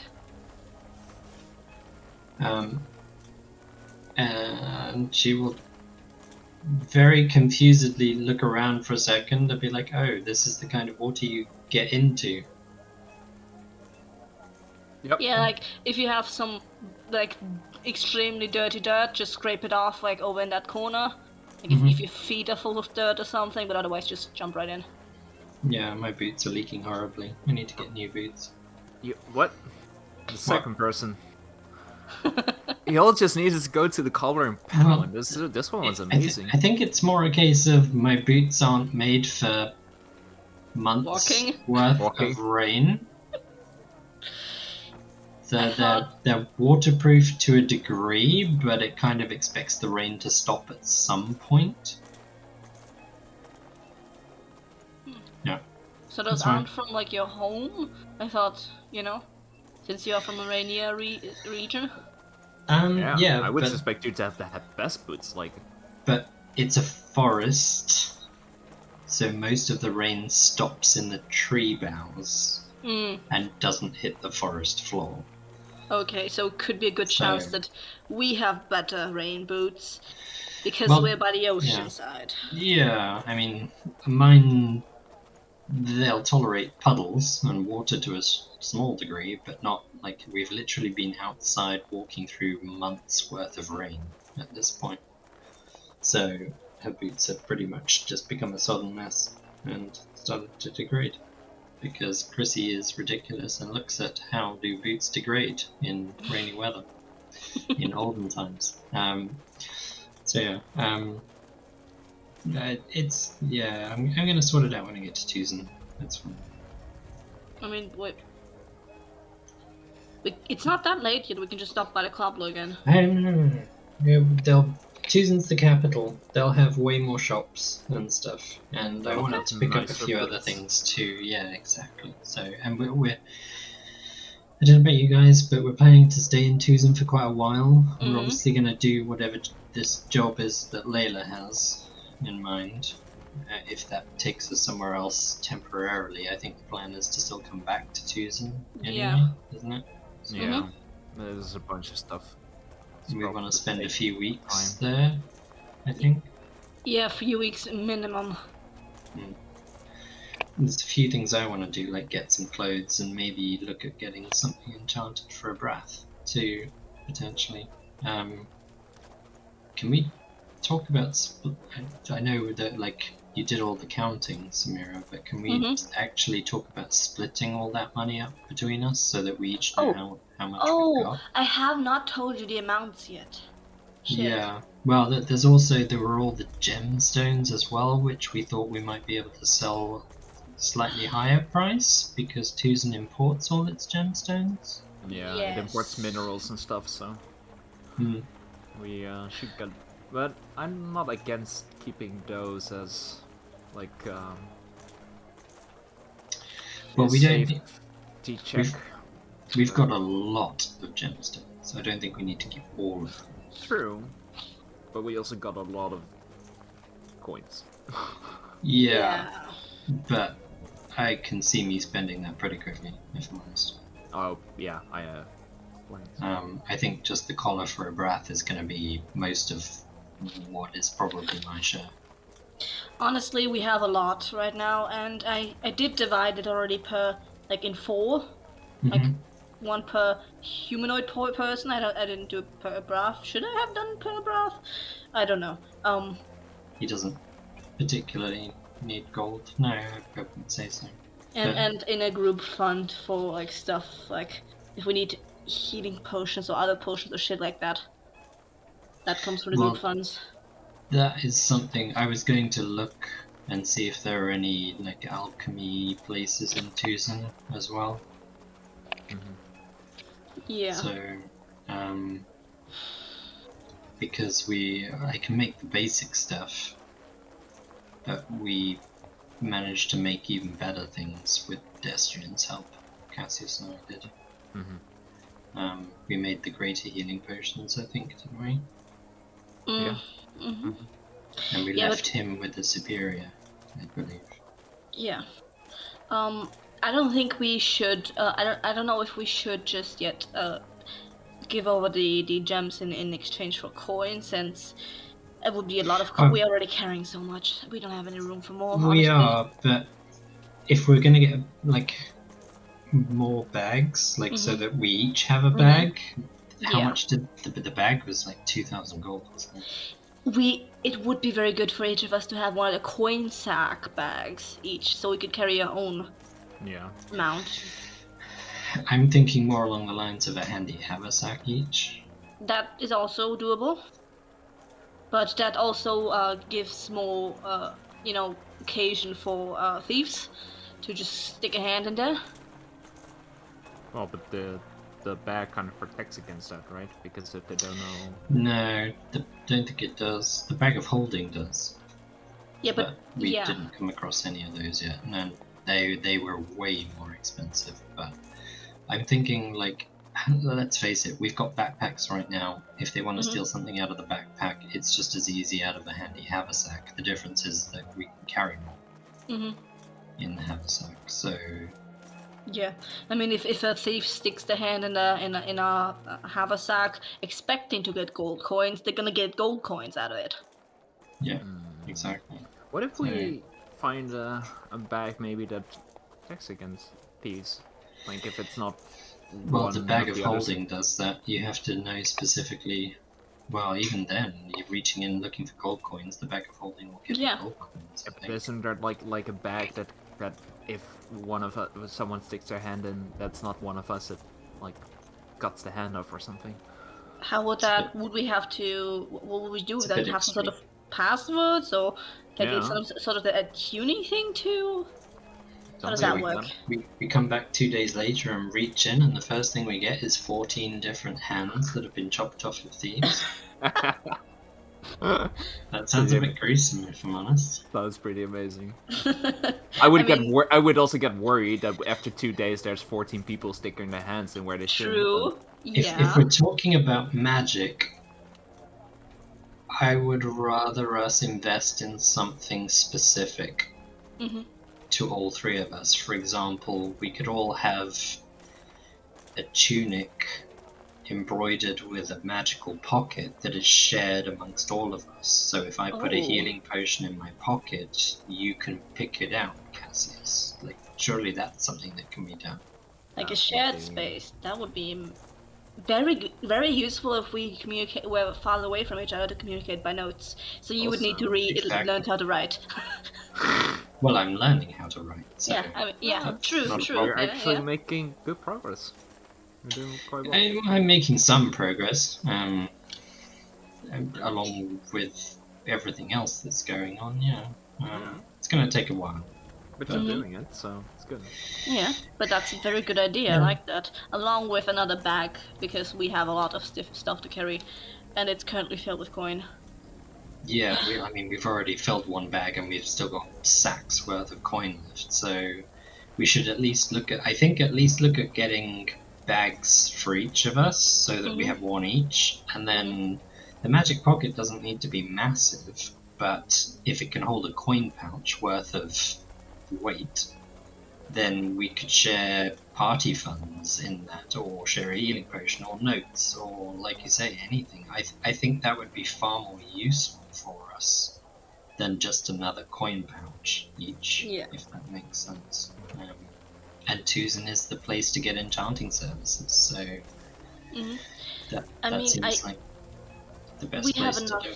We should have enough funds for that. And speaking of, I don't have the exact amount right now. I have it written down in a scrap that's in the coin purse, but I know that we have about. Should I say it out loud here? I just mime it with my hands, sort of trace the numbers in the air. Like at least this amount each, and I trace 4,500 GP. You can trace it in the dirt. It worked wonders last time. He's being sarcastic. We were also very confused. I cannot apparently not write like shit. I write like shit. So we've got 45 gold each. No, what? No, what? Oh. Like, okay.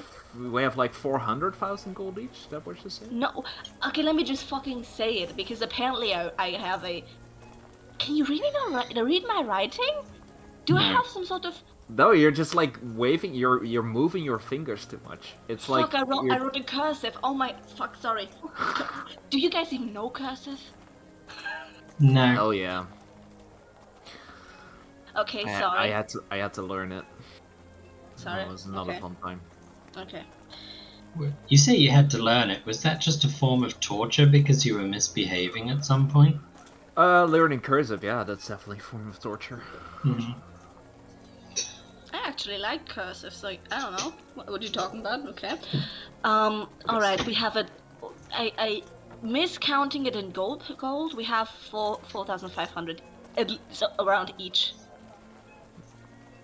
Okay. And that's without the gems. That's just straight up coin, and without the party fund counted in. So are we thinking of getting the 2 bags out of the party funds then? Sorry, but again, please, I didn't hear you. Are we getting the 2 bags out of the party funds then? I mean... Is that the idea? Should be, yeah. If it's for the party itself, then yeah. Unless it doesn't cover it per se, then we're counting in from our own specific piles each. Yeah. Because there is stuff we each want to get privately for our own shit. Yeah, I mean, there's the collar for a breath. I know just the bag last time from Yis's shop was like over 2,000 gold, wasn't it? The collar's gonna be way more than that. I have no idea. But we can exchange gems if needed. Yeah, that's a lot too. We also should consider... we have this emerald. Yes. Which... it's probably worth a heavy penny. The question is kind of if this is an item you want to give away. I mean, it kind of sucks health, you said, right? sucks the Yeah, life out of someone, I don't think it's particularly an item I want to keep around either. True. I don't know. It's pretty. It just radiates a certain feeling. Not nice. So if you're handing this out to someone, you're handing out with the knowledge that they might, use it. True. So just keep it in mind that we haven't. And actually, we should only really get a price estimate if we really want to get rid of it, because otherwise people know that you have something like this. I and mean, it's not... should we maybe ask someone like Destrian whether this is an item that is known of, like the silver collars, and there are lots of them out there, or is this the sort of item that's like a holy shit, this is a one-of-a-kind thing, and actually he just turns around and says this is super dangerous, he doesn't want it in the hands of anyone else, sell it, like bring it to him and he'll exchange something for it. I don't know. I'd feel safer at least giving Destrian that option first, because if he turns around and says that shouldn't be in the hands of anybody, then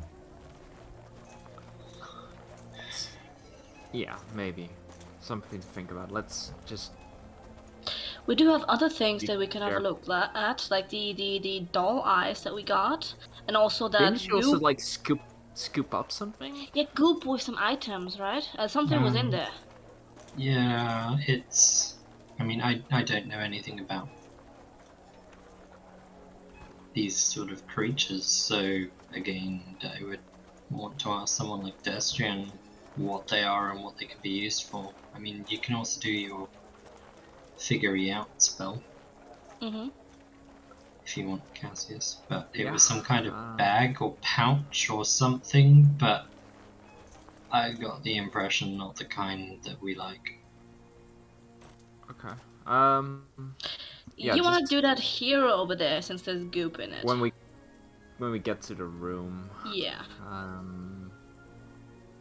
Especially if I'm gonna be handling that scroll as well. And the book. I don't know if you guys want to read it completely. It's in Celestial. I mean, if there's any mention of That rules Mr. me out. Elfman, then that would be interesting. There's no mention of him, Okay. but it might give you, I don't know. Yeah, can it's read worth it over, reading if it triggers something for me. Just be. Okay, let's do this in the room anyway. But when I give it to you, just be very careful. Yeah, actually, kind of just look over at Samir. I'll just handle it and turn the pages for you. Okay, you think I don't have a fine enough finger for it? Come, really now? You think I'm just gonna trample all of it? I mean, what you just were doing in the air right now was pretty hectic. Well, look at it this way, if there are any curses on the pages, they'll hit Cassius, not you. So Exactly. Good to know, at least. Speaking of things like curses, when we were back in Penland and Destrian helped you for that first time, Samira, he did some kind of circle around you to kind of stop you from hurting anyone else, I think? Yes, he kind of, made a barrier. Is that something either of you guys have access to? No. I know of it. Destiny used It's these like a circle circles, of protection or something? Yeah, I mean he warded the one room in the back that's completely closed off. I think it had a bunch of these around. Yeah. I know that it exists. I know it does some kind of magical protection, but he hasn't taught me. I don't know how to do it or anyway. Okay. Why Might be worth. You looking for something or just in general? It just strikes me as something that might be very useful at some point. We might come across something that is magically dangerous and we may need to ward ourselves before we try and deal with it. It was just a thought more than anything. Well, we did have the thought of the, first of all the lead line case and then the lead line glove for you. So something in that line could also be to put things in, if necessary, to quarantine things. Doesn't the bag kind of do that for us?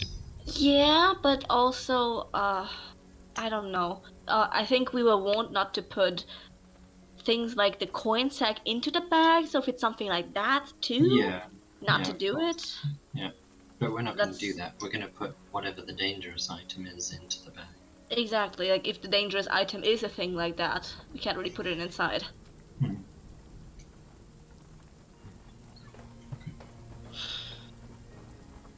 So it's just a plan, just a backup plan basically. Since that you don't have any barrier type thing either, right? No.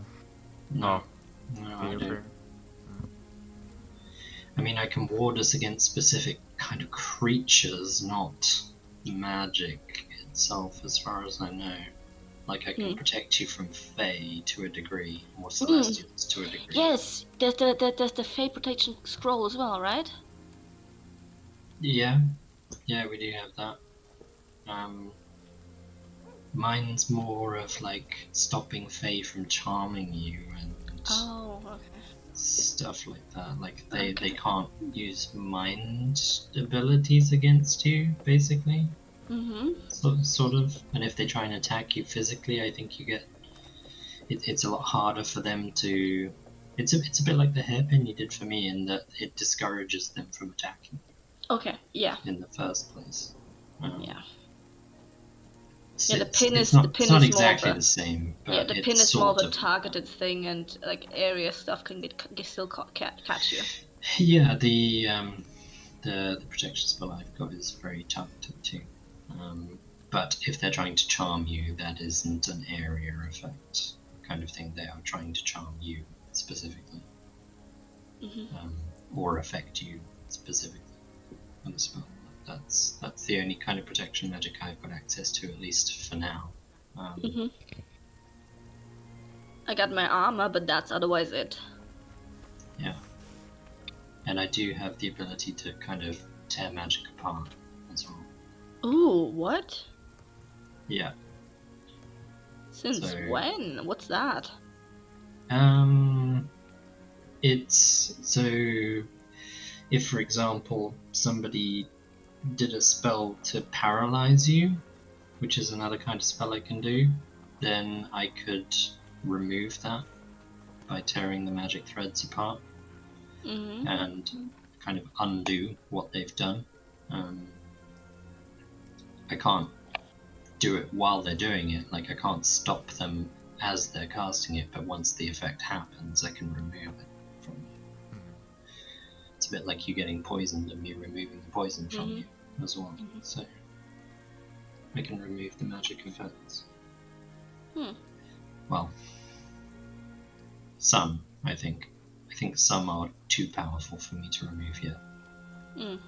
But right. as I learn more from Tiffany, then I will presumably be able to pick apart stronger and stronger magic as I go.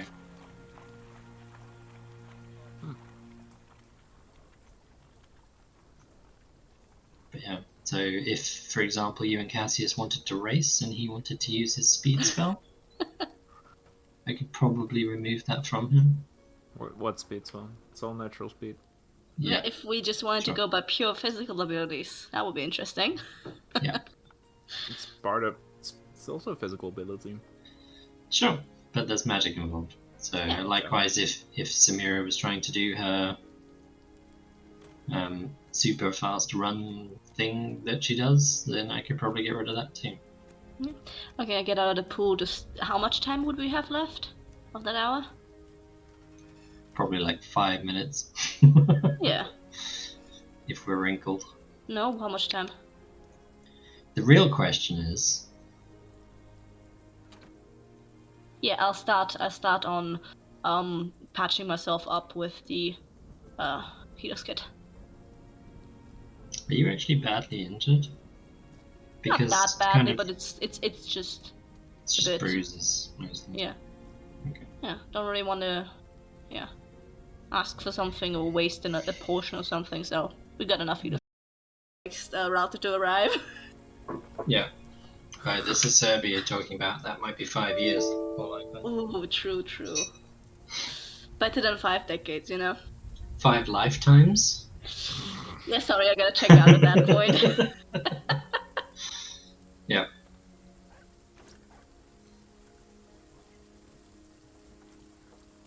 The stream has ended. Close stream. Watch stream. Rain. Mouse cursor bouncing around the screen. Okay. We're good. Okay, we're good. Oof, we're good. We're good. What were we doing? Where were we going? Getting you were out of the healing bath. me. And Yeah, were you were healing. healing me with the trying to get the heat out of the water too. With Yes. the heal thing. So Vieira's trying to specifically draw the heat out of the bath, to use that as the source of the magic for the healing instead. Purely, not because she wants to try and draw the heat out of the bath and get Cassius really cold really quickly, but it's more a case of she is very aware that magic costs. And we are all very aware that magic costs. But the question is, can we control what the cost is when we do it?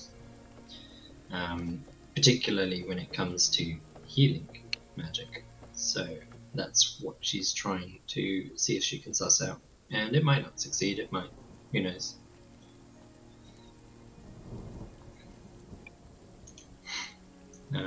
But otherwise... Yeah, asking you.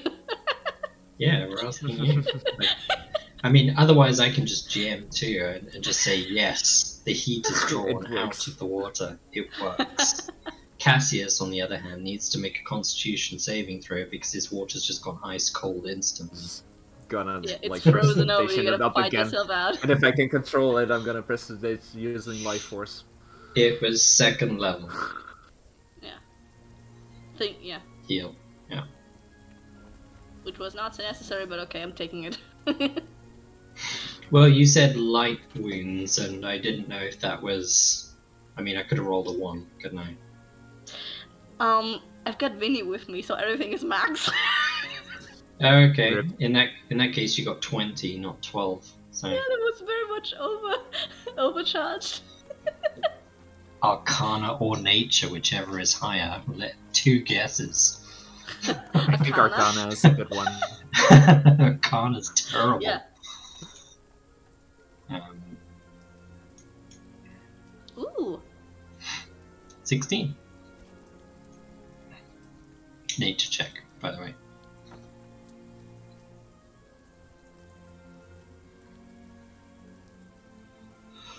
Because my Arcana is +0. Same Zeus. Yeah. Dummies. Nerd. Plus But 2. my nature is also +3. Yeah, proficiency, I guess. Yeah.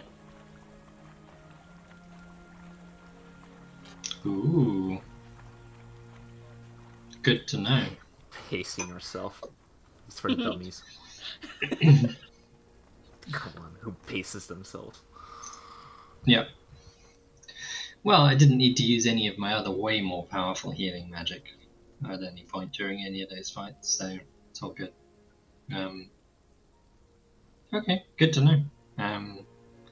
So yeah, Vieira will almost be a little bit surprised that it does work, and that she draws a little bit of the heat from the water instead of from anywhere else. Did you have to do it while it was still in it? Come on. Get out first.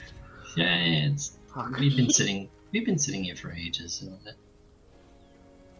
You can heat it up Alright. anyway, can't you? Thank you. I mean, I feel good now at least.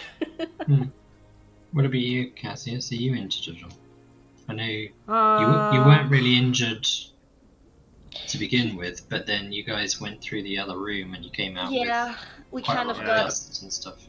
I was burns. Yeah. I was out munching on some carpet. Carpet. What, the Sorry carpet about that, by attacked the you? way. Yeah. Yeah, Samira fucked with the carpet, attacked it, and it started to smother her than me. I just threw a dagger at it. I didn't really expect it to come alive and just chew me up. What did you But expect to happen after throwing a dagger at a I carpet? don't know. It was it just to a go pink carpet. and do nothing. It was Okay. a But it was like undamaged by any of the fire I know, signs it anywhere. was- It was special. I thought Did it you was have like the pieces of it? Yes, I took it with me because it's a magical fucking carpet. I can use that. It's probably not magical anymore. It probably isn't anymore, yeah. But it's in pieces, you said. Yes, but I can extract the fibers and see what I can make with that because it took magic once. It can do it again. Yeah? It's good quality shit. And it's pretty. It's got nice oriental like colors. Fair enough. You want to do something with a thing Worst case that's scenario, trying to maybe you kill can. you? Worst Sorry, case again? scenario, you can repair it and sell it. Preparing is gonna be a bit Freaking hard. use It's it. kind of slashed pieces. Sorry. No worries. But you're defending yourself. But yeah, I'm gonna definitely use that once I have grip on weaving again and make ourselves some nice stuff with it. Okay. So it's like for practice, I guess. Wait. If that thing smothers, you can like repair it up until that point. Could we not just like do something with the bag that like when someone tries to stick their hand in, it's just like Ooh, interesting. Interesting idea. But how would it differentiate from us? I don't know. Do I just have to brutal my way into the bag each time? You're strong enough, right? Every time you need to, though. every time you need to withdraw a gold coin to pay for our inn for the night, you have to wrestle with the bag first in front of the innkeeper. I'm not sure that'll go down well. Yeah, that feels wrong. Punch the bag into submission. Yeah, exactly. Yeah, you just gotta show who's boss. It just terrified this poor piece of cloth. Just intimidate it to fine. cough it up. Yeah, cough up a gold coin bag. Give me my coins. like you know, you remember shouting at the trees in the Hulak Forest. You can shout at the bag. Yeah, problem is if the next best person that is just as intimidating comes along and it coughs up all of the gold. Yeah. But yeah. We'll see what we can do. Alright. Off blabbing. Yeah, we Get can outta use here. the rest of the minutes and just relax here. They've got nice stuff in here. I'm just gonna take advantage of every piece of thing they have in here to get like myself. Like if they have oils or creams or whatever, I'm just using everything. To the full extent. Yes. To the point where they're going to charge you for extra items. I'm going to be so moisturized when I come out of here. I'm gonna be smoother. Moisturize me. No! That's not something I want to hear in a shared bathtub with you two, to be fair. I mean, the weather outside is terrible already for my fucking hair.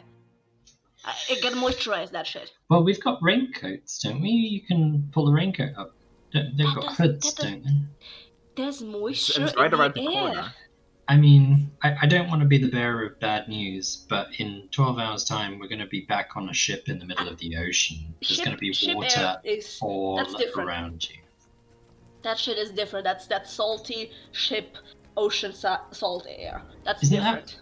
I find that worse for my hair, though. Those days when we were swimming in the ocean and coming out, my hair was, like, stuck to itself. I guess I'm used to it. Like I've Okay. acclimated. I guess so. I guess I'm used to fresh water, not salt water. But my hair was, like, all clumpy and terrible after that. I had to, like, rinse it out in the river. It's pretty. It's actually best for me, but okay. Maybe it's different hair types. Who knows? Well, we do have different hair, so. Yeah. You're just cursed. Cursed with bad yours, hair. yours not so easily. I'm so sorry once more about what I did. It's fine. I think it's certainly the knots have recovered. Yeah. Had to trim off a little bit of the hair with a dagger, I think. Ooh. Fuck, that sucks. Yeah, it's fine. I'm so sorry. It was underneath, so you can't really see it. Thankfully. Ooh. Okay. That makes me feel terrible. You already have such long hair. Yeah. I mean, I should really learn to start braiding it more often, if I'm honest. Keeps it a bit more manageable. I mean, I can demonstrate and you can do it on your own. I can do it. It just takes me like an hour to do it. Yeah, it's pretty long. Yeah. You have like 4 hours every night where you're just watching everyone, so... I mean, that's kind of what I mean... Don't think you guys care about my nightly activities, but that's kind of what I've been doing in those 4 hours. Oh. Staring off aimlessly, not learning to write, and learning to braid my hair instead.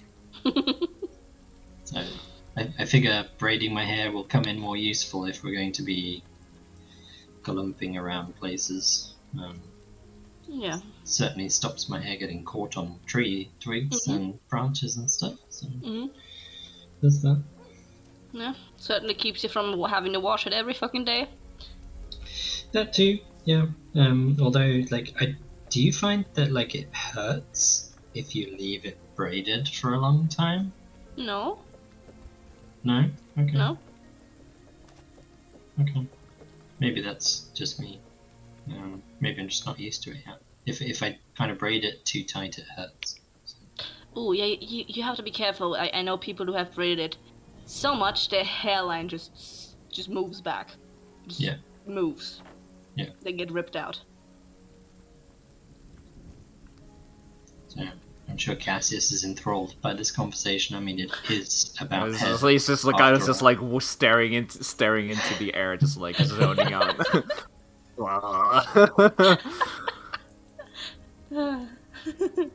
The air will just splash him with some cold water. Ah, fuck off. Time to go. Yeah. Should we get some food? Look at some stuff. Yes. Well, should we get food and take it to the room, or should we just? Do we want to see if any of the crew are in the tavern first?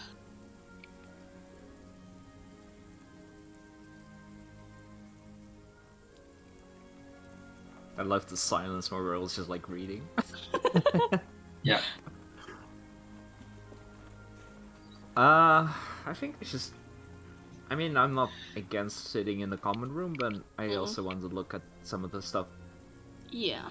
I wouldn't mind sitting in the common room, just even if it's just while we wait for the dinner to be served, so we can take it to our room. Yeah. Get some drinks as well. Yeah. So head to... I don't even know what the name of the tavern is that we stayed at. It's the Worried Guard or some shit like that. Something with guard. The Drowned Bard, wasn't it? No, the Hanged Bard was the last one. This is the guard something. Yeah, the Worried Guard. And then there's Worried the bathhouse / brothel that was the next door. something other guard. Yeah, I have no fucking clue. Yeah.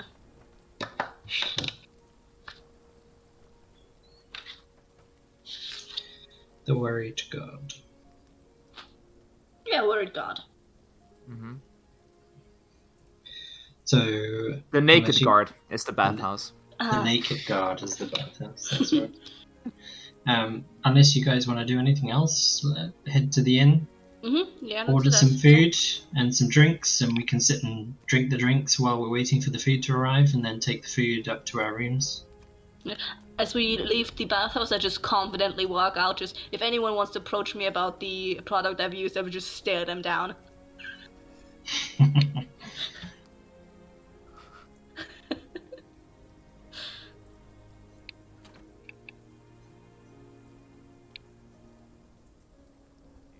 Or they charge you after. Why did I pay before? Ugh, did not know that. Paid a deposit before, I think, probably.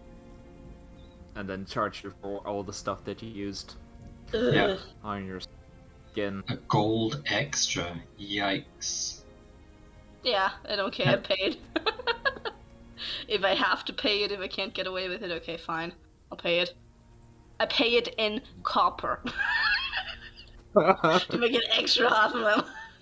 Betty. Yep. Hey, you got to get rid of the copper at some point. So Vera's looking at it going, yeah, smart move, get rid of the heavy change. So they get 3 gold and 100 copper. I'd have given them 30 silver and 100 copper. Nice. Being mean to retail, or not retail, but just workers in Retailers. general. Yeah. Yeah. Yeah, I'd Alignment kick shit. my own ass if that was Evil me, but, now. That's a whole nother level of being evil, to be fair. Yeah. Yeah, paying in small coins. Alright. Going over to the worried god. Oh, yeah. Yeah. First things first. Some lamb roast. Roast goat, probably. The crows seem smaller tonight. I didn't realise there were crows in the inn. I'll cast Speak with Animals. They all seek shelter. I mean, You're I gonna mean, if they're murder not in a me? large- It's a murder. Better than a It's a large murder of Yeah. crows. Crikey. I didn't realise there were that many. Wow. You would But it's provide a a whole ti- murder of crows. But it's a for you. tiny murder. It's a tiny murder. It's a tiny crows- murder of crows. The crows seem smaller, yeah. Rock's fault. But hey, nobody died. Success. Rip. Okay, time to find Vie- God and kill her so she brings Vie- Sarah back. Viera pulls out a t-shirt that just says, been there, done that. I died and all I got was this lousy That was t-shirt. the t-shirt. Yep. All I got was this holy t-shirt. Obviously with a giant hole in the chest where she got stabbed. So. Oof. Oof. Oh man. Alright. So yeah. So okay. So the crowd's smaller tonight. No sign of any ship crew, I presume. You can just shake your head. Yeah, they're getting the body back. Yeah, and probably doing their own things. Okay, we'll just settle down at a relatively quiet table away from everyone else and order some drinks and some food.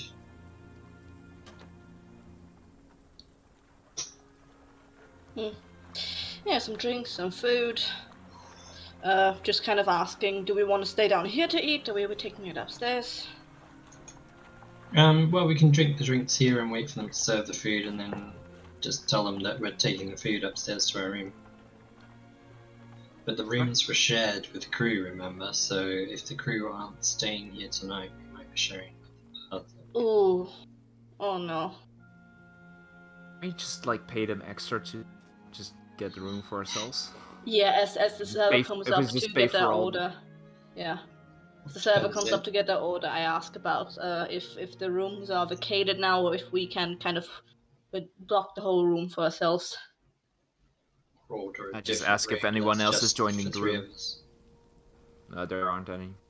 It's all shared shit.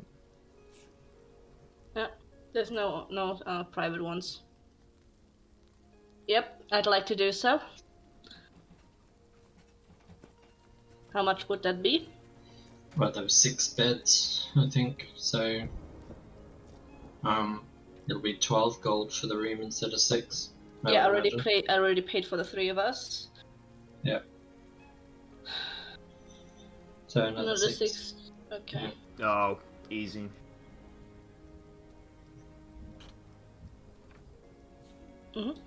Alright. We'll be done. We're those kind of people. All right. Well, it's an option. They let us do it. So, as far as they're concerned, it's 3 beds they won't have to make up tomorrow morning, although I'm going to instruct Ibrath to mess up every single one of them. I was Just gonna a say I'm rule. gonna use all the gonna use all the beds. It's like sleep 1 hour here, sleep 1 hour there. Yep. Cool. So, should we... We're okay to take the food to our room, I presume? Yeah. In which case, let's grab our food and head back upstairs, I think. Mhm. And just check on Ibrath while you go. Well, I'm going to check on Mateo as well while you guys are. Just going to make sure that he's fed and stuff and watered and he's okay. I'll be back upstairs in a minute. So I'm just going to head outside and deal with Mateo. Okay. Wanna go upstairs, Samira? Let's go.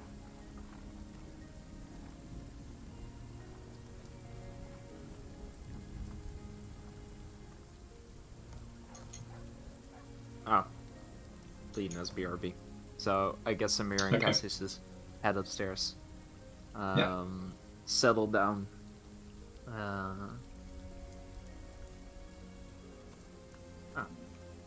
Chewing in his sleep, of course. Even when he's sleeping, he's productive. can't stop this machine. Yeah. Yeah, so in the room, Cassius will settle on one of the beds with the food, and in the meantime pulls out the ritual casting book, sets it out, and just gets ready. And take out the scroll first.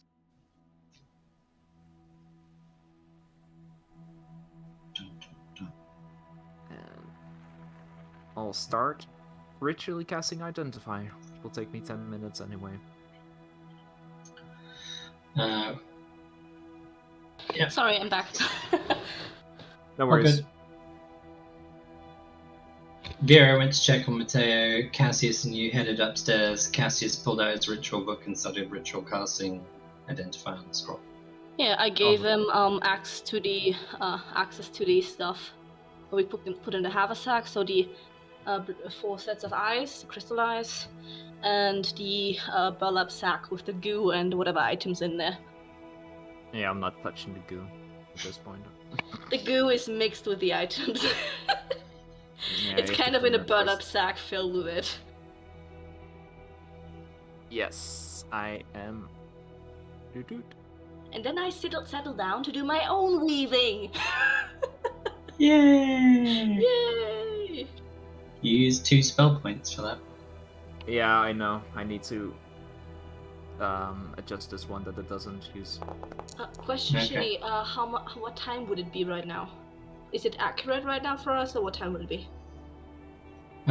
That's about accurate because we took the food to the room. Okay, We got back to the inn about 6ish. So by the time we paid for the extra rooms and drinks and stuff. Okay, nice.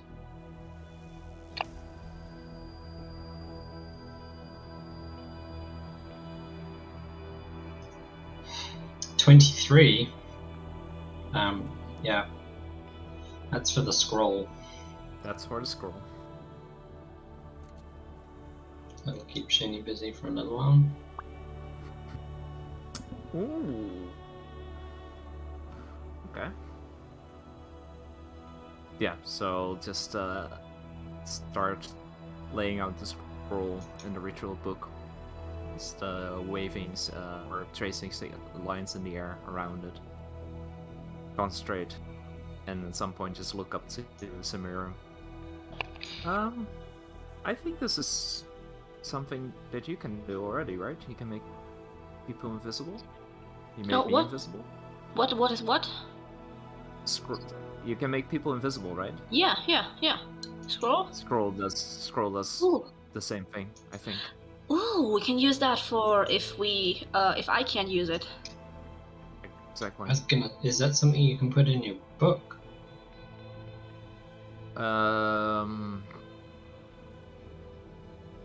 Sure. I don't know how your book works. I don't think so. No. No, I mean, if it would like be like an extended ritual, no, but this scroll just allows you to do it like quick. Okay. I don't think I can. Is that something Specific spells that Destrian taught me how to. Well, if it takes longer anyway, like the identification, if I do it without the book, it takes me a minute anyway. It's a more extended process. I think it's only for these spells that you can actually. Some of my spells I can do that kind of ritual cast version, and some I can't. So... Like the one that you use to grow plants, right? It's also similar. Oh no, that's completely different. Oh, okay. There are just two different kinds or two different versions of the spell almost. There's one way you can cast it really quickly and make everything grow really quickly around you, but it's only for a short duration, or it's a much longer cast, and that's like hours worth of casting. Oh, like the familiar summoning. That takes time. Sort of, yeah. But it enriches the plants in an area for a year, so they will yield double their crop and double their harvest and stuff for a year. That's useful. It's very powerful, but obviously takes a long time to yield any benefit because you have to wait for the crops to grow in the first place. So yeah, it's a bit more like the detecting of magic. I think that's similar for all of us in that you can do the really quick version or the really slow version, but it's the same. That's true for both of you. I cannot do quick version anyway. Yeah, I only have. You can't do the quick version. I have, I think, the very, very quick version, like a snap of a time. Okay, so you can only do the really slow version. Yeah, that's one of the spells that Destiny taught me. I only have it in this book. Okay. It's not something I could do before. Yeah, the identification, I can do quickly or slowly, but because I could do it before Destiny taught me. It's the one he started with because it was the most familiar to me anyway. So we're covering all of our bases, so that's good. Yeah. Anyway, the scroll, should I keep it on me or do we want to put it in the bag? How you want. I mean, I don't really want to put much more into the bag itself since it's already so full. It strikes me as something that you're going to need in a quick pinch anyway. It's going to be an oh no, I need to be invisible kind of moment. Is the impression. Alright. So I'll keep it on you. I mean, worst case scenario, you could always trade it for a different kind of spell once we get to Tucson that you can put in your book. Possibly. Potentially. That might be an I think option. this is one to keep a hold of. This is useful too, yeah. Because I think you can you make more than one person invisible, Samira? Currently, let me just look at this shit. Give me a second. Yeah, how about what? Just give me a second. I don't know. I think I could. I've never tried before. I mean, I think it's gotten a bit stronger just recently, but I need to try. Okay. How many, or if I even can, multiple times, I don't know. I'd have to try. Does it still just last an hour like it used to? It did so. I'd have to do some more experimenting. I mean, I don't know how it works for you guys in Magic, but sometimes it's just gets bolstered a bit. Then I have to test things out again. Well, my healing magic's the most common, kind of, or the most reliable test for that. And it's a case of I can draw kind of more energy from the area around me. Okay. If I want to heal stronger, and I can do kind of a light version of wounds, a moderate level of wounds, and a quite a serious level of wounds. So you can control the strength of it. Yeah. In all of your spells, or just the healing? Just the healing for now. I haven't tried the others. I've tried with some others. With when I blew up the door, I wanted to do something like what I used on the wasps, but then I didn't know what the other side of the door was like, and I thought you were a little bit too close as well. So I decided to go with the that's more like a single target thing, but I think I put a little bit more energy in it. It seemed more destructive, at least. Huh. Interesting. I seem to only have one level of power, and that just gets maxed out. Just stronger each time. Yeah, exactly. Can't really do something softly. Don't laugh. Why does Doesn't that mean just... I will destroy the book. No, why does that just seem so fitting for you? It really does. You're either all in or nothing at all.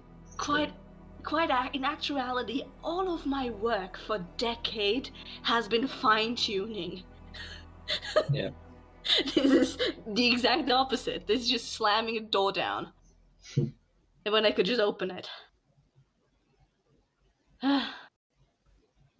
But I guess that's the current theme anyways. Oh, yeah. Well, especially with doors, but... Yeah. Are the other ones magic too, or...?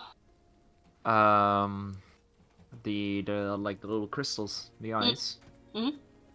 I mean... And the goo items. Try it. Yeah, can you clean those off? I'm kind of busy here.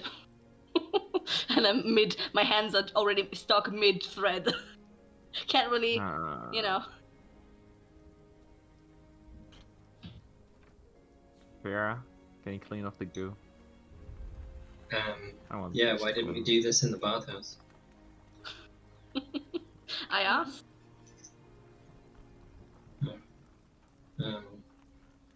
Or can you take them out at least so... Alright, fine. Is the goo something we could use? It is weird. Wanna collect the goo? Magic goo.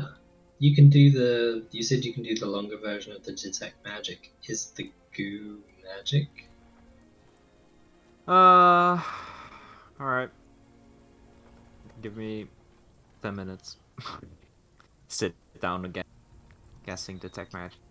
It's okay, we're not going anywhere. All good. Alright. And maybe we pull out... Here you have a template.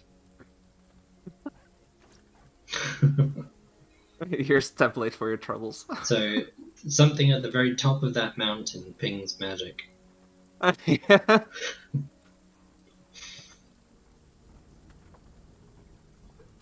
So the real question, I guess, is at this point, what items and what stuff does ping magic? Yes. Why it's just glow. And look around the room. The eyes are just quartz. Oh. Yeah. So we can add them to the gems then. Yeah. Quartz worth roughly how much? The eyes are not magical, the two items from the tar substance are. So definitely the little stones, nothing. Yeah. And there's two items in there. But do you want the tar itself? Well, one of them is a stone, one of them is a bag. So maybe start with the bag first. Yeah. And if the bag is like a bag of holding kind of thing, maybe put the stone in it once we've identified the stone. But if I'm honest, I wouldn't handle them if you can choose not to handle them. We didn't handle them in the other place. Yeah, I can... We're not touching them. I can not touch them. It's fine.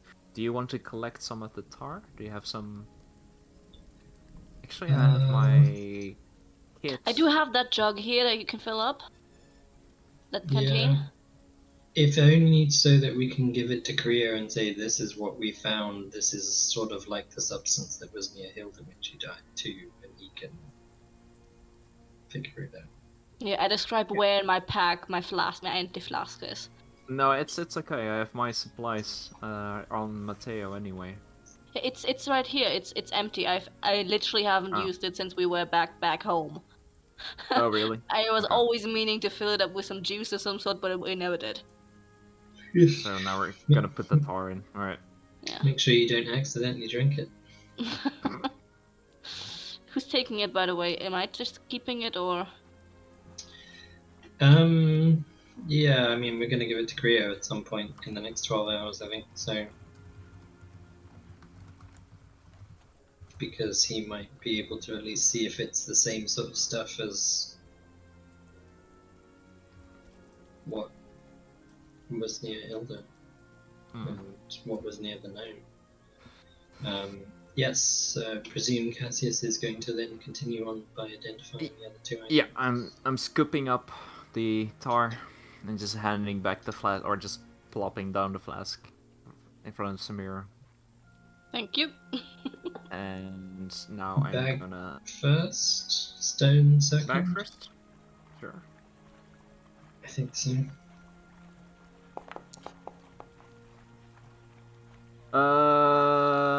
I Ooh. am going to use my inspiration. My fate sorry, point. fate point to reroll it.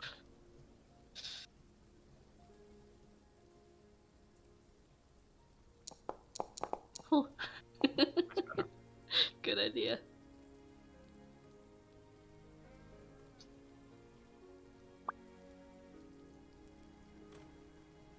Plop. Oh. Okay. I Reading? heard that. I heard that.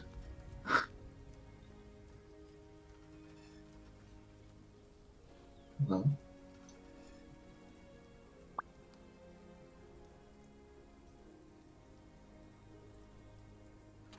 So Cassius is looking over at the bag, tracing lines from his book, and then he recoils a little bit. Ooh, you alright? Did you touch it? No. I'm guessing it's not good. Is it like the gem? Yeah, sort of. So the woman or creature or whatever the fuck she was up to some bad shit. I mean, we already knew that. I think we knew that when the husk of a dead human basically dropped off her ceiling. Yeah, She was this dead, bag is made out of human flesh. Okay. Specifically- Or no, that it's made out of human no, hair. it's Oh. hair. It's that's Oh. Human hair as opposed to elven hair? Specifically, or do you just mean humanoid? Actually, Shinny, it says at one part flesh, and then it says hair down the line. Oh, okay, hair. Yeah, Only hair. gotcha. Only hair. But human specifically? Humanoid, any Humanoid. kind. So the Well, it could be goblin hair. the bag, I don't know, could be. That's not all.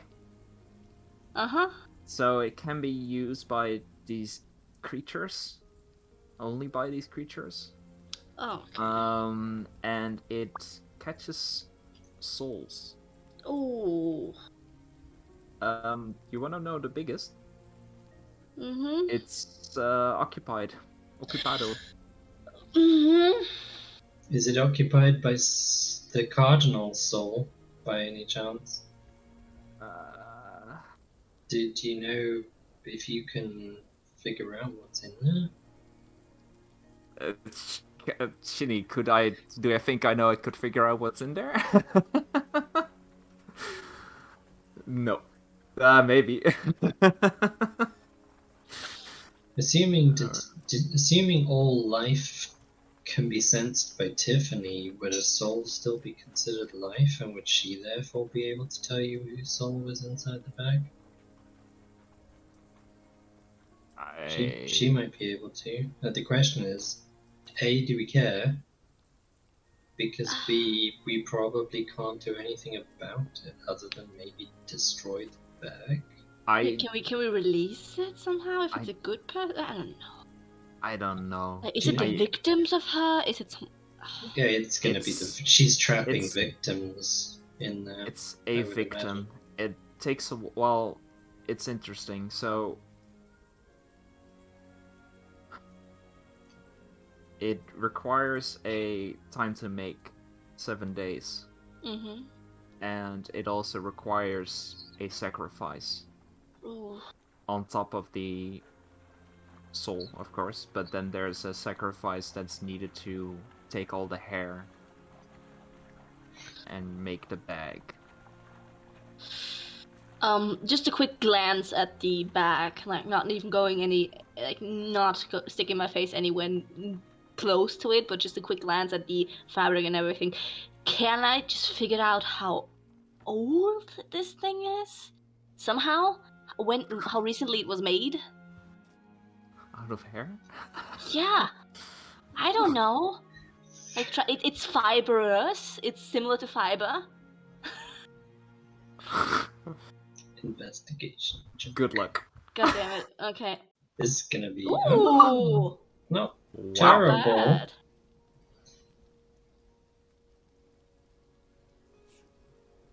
This was made from the pubes of the dead cardinal. Oh, that's very long pubes. Damn. There's just a lot of them woven together. You're welcome. That's an image. I mean, it uses a sacrifice, and the hair, it doesn't say what Which hair. kind of hair? No. Mm-hmm. So probably if they used yours, they could probably make a really big bag. I mean, you'd get a sack out of my hair, not a bag. Just saying. Although, to be fair, you wouldn't get anything out of my hair, because you'd have to detach it from my head first. Yeah, it's just hair, right? If there's no flesh, at least the person wasn't scalped. The person is sacrificed. The person was killed. Is what It's pretty... Yeah, okay. Either way. Yeah. Just trying to make something positive out of this. I think there's nothing positive about this bag, and we should probably... Yeah. Part of me wants to ask Destrian what we should do with this sort of bag. Should we just destroy it, or would that destroy the soul inside? Something tells me of all the people we know, Destrian's the one who might have an answer to that.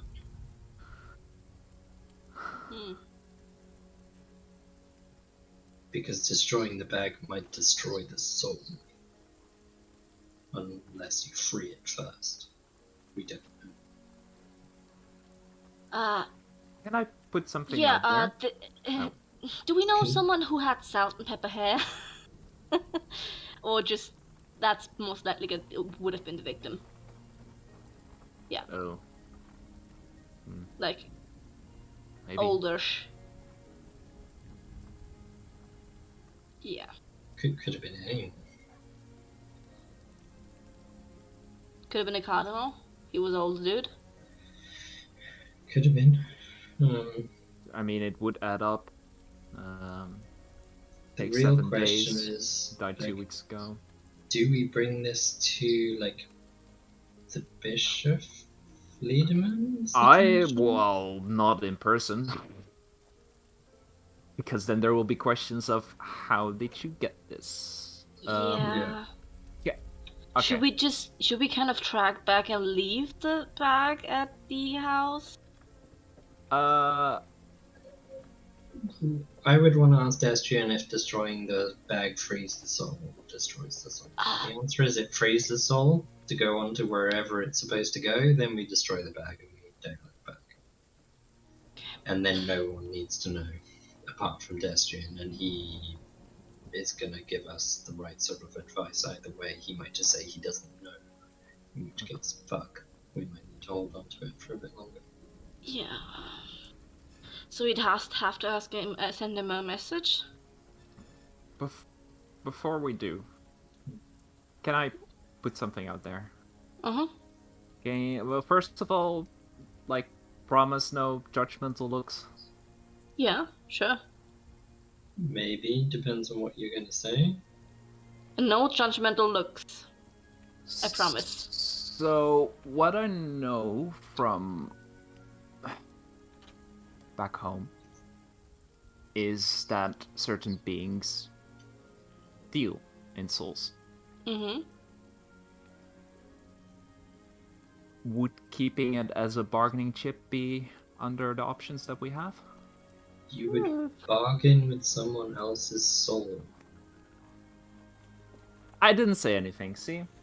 There's no It's just a judgmental looks random from me, there's just confused words, how about? I would not trade in someone else's soul, even if it would save my own. I mean, Alright. I would free their soul if Just- I could. Just putting it out there. And If we're at the resort where we need to bargain with a soul to get something, we're in the wrong sort of place. with whom would you think bargaining a soul with? Devils, demons. You think... Who else bargains in souls? I mean, As an Hats, exchange for whatever yours? this- Is that on your mind?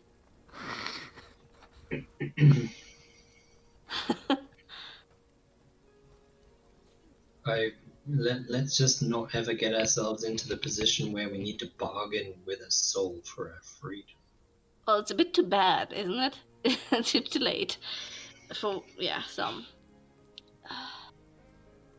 I would want to know if we can free it. so that's what I get for offering ideas. No, I'm not being judgmental here. Okay. I get round about your thoughts here. At least if I'm correct. I understand the thought process. I would never want to do that, even if I had the option to. You're talking about someone's soul here. Mm-hmm. We don't even know what those creatures would do with them. Enslave them? It would be no better than us putting a dragon silver collar on someone.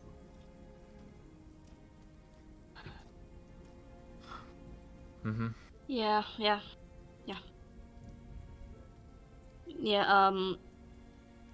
Destrin, you said, is the best option now? I mean... He's the one who's going to have the most likely chance of answering. I mean, I don't want to stereotype him, but if what Cassius was thinking about, demons and devils, potentially fiends, are the most likely people to deal in souls, he's probably got the knowledge of it, at the very least. I mean, even asking him will probably send it to him in a fit. So.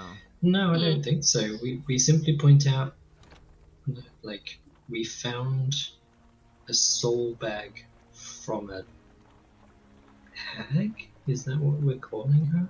I just called her a I don't know. A witch? A Witch. hag? Whatever she is. We know there's a soul inside. How do we free it? And if he says, destroy the bag, then we destroy the bag. If he says, you can't, then we can't. Maybe finish the sentence with advice, please?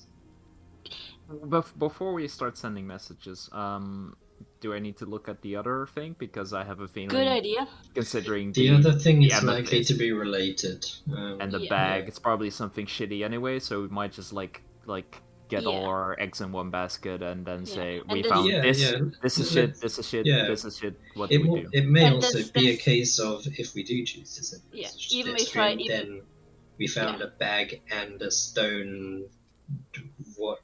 How do we destroy both? I'm not sure we... He might then know what kind of creature we actually found. Possible. We might have to contact him in the morning anyways, because he spent 90% of his time in a protected place, right? Oh yeah, how are you gonna contact him? Yeah, He if did. like his kitchen is pretty out there, Well, right? he always made breakfast at 7, didn't he?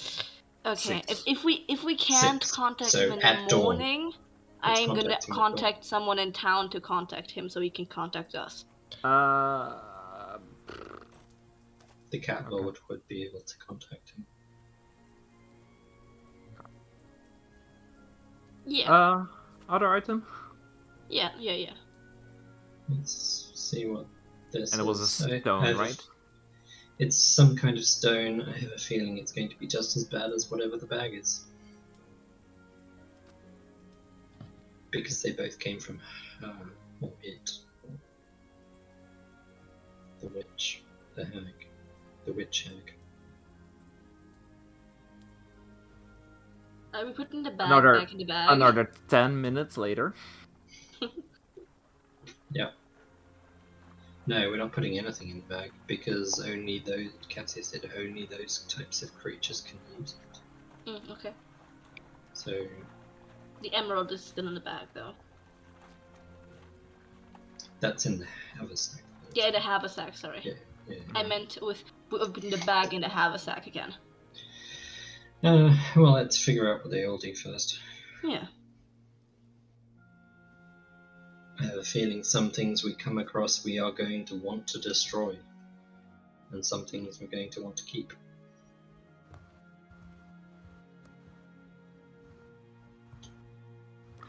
So, the gem is, at least as far as I can tell, not extremely shit.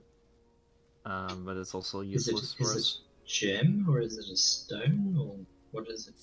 The gem? I mean, I'm not that knowledgeable about gems. I just know What it's does pretty. What does it do?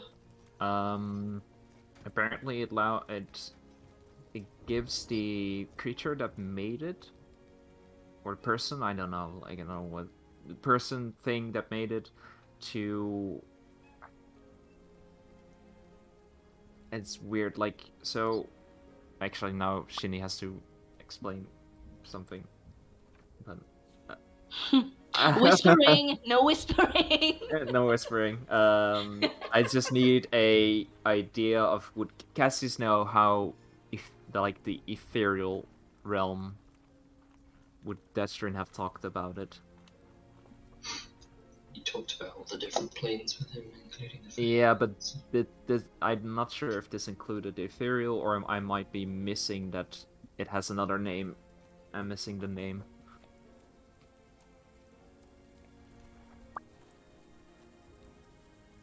Okay. Yes. I'll word it like that. That's better. So, remember when I told you about the layers, the different worlds? Mm-hmm. When you're on the inside and there's a bunch of them on the outside, like a place where all the dead people go. Well, most of them. There's also one that's called the Veil, and apparently the stone allows the thing that created it to step into it, to go into it.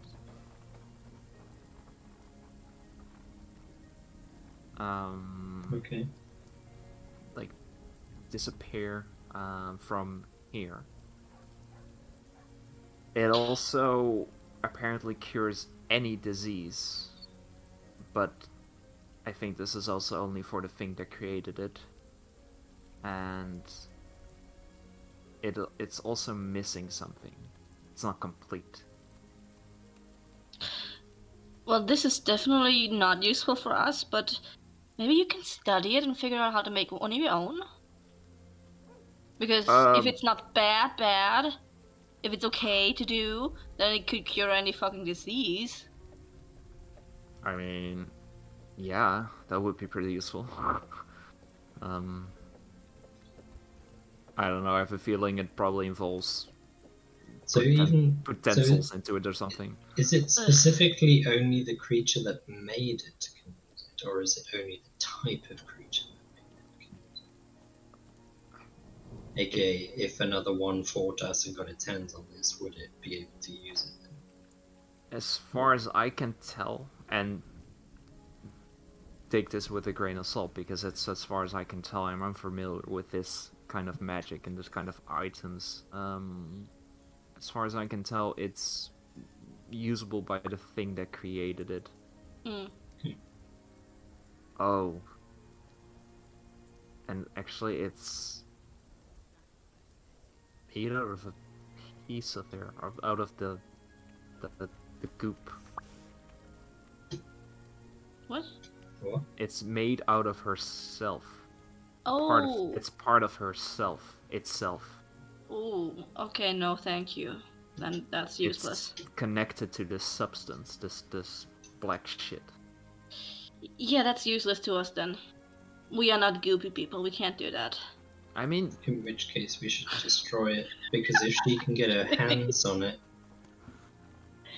do we know in fact that we got rid of her?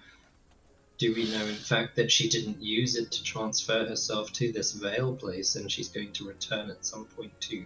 Well, she left it Is it- behind. I got the idea that it was not. That's not complete. It's not. But is it not complete because she isn't here? She's in the veil. No, I mean, she definitely. I mean, I don't know. She definitely died. I'm not sure she did die. I don't know. I mean, how would we even find out if she's in the Vale or somewhere else? No, like Destrian would know. The feeling that I get from it is that it's not finished. It requires another part, not something more. That's because she's not here. It seems incomplete. She from didn't the start. finish making it. Exactly. Maybe she didn't have a chance to fully absorb the guy on the ceiling. Yeah, maybe her machinations here would have led to that. Does this stone, from my memory of the emerald, does this stone seem to have any kind of shape or pattern that might fit when fused with the emerald in some way? Okay. That's a no. Honestly, I don't think we can get any use out of this. The only thing that can happen is something can reclaim it. We should try and destroy it, would be my guess, but my first thought would be to ask Destrian. Explain these two kinds of items that we found after defeating some kind of creature. Help with advice.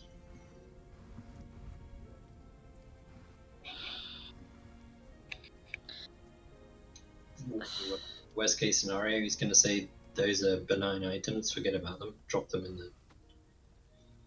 the outhouse and never look back, or you might turn around and say those are really dangerous items, you want to get rid of them as fast as you can. Destroy them as fast as you can. I think he's not gonna say it's a benign item about the bag made of hair that has a soul in it. And... The bag, no, exactly, but he's not. I think he's the only person we can trust to ask these sorts of questions. It's just gonna be hard to ask them to reach him. Is it? At least the stone, not the emerald, but this black stone or whatever you want to call it. Together with the goop, it's something that points to how Hilda died. Possibly connected, so it is also evidence. Yeah, but who knows if even the soul in the bag is Hilda, maybe. Because that was the latest victim, right? Yeah, it's possible the soul in the bag is Hilda. Because why just randomly... We don't know, we're guessing. But... Yeah, why just randomly attack a person on the toilet? It's possible that the last person killed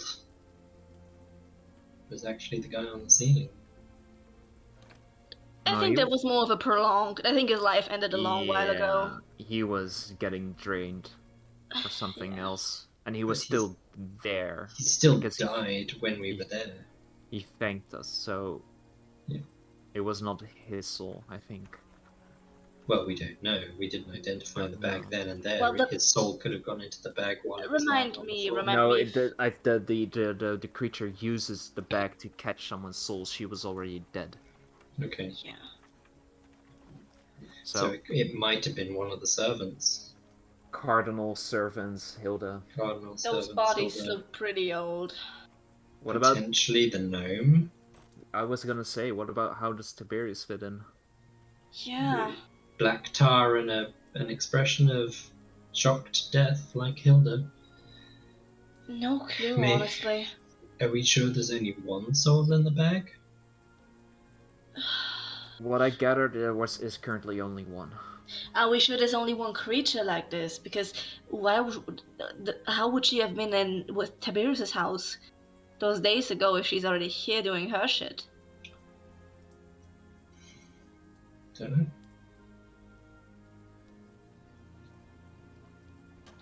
Well, if she can move herself to this veil, can she move herself out of it into a different place? I don't know how that works.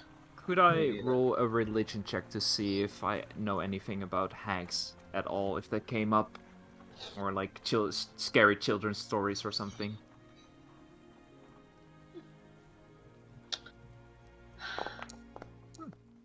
17. Not bad. Would be a stretch, because I've mostly been dealing with religious stuff. You might get like children's fairy tale folks kind of things. Yeah. Don't think you'd get specifics of soul bags or anything. No, like not that. soul bags, but just like, because we're talking about a magical woman, a witch. Just seeing if I could. Yeah, a second. A second, yeah, sure. I, as a player, know stuff about hags, but. I do too. I've faced plenty of them in Shinny's campaigns. She's got herself some favorites. Yeah. Yeah.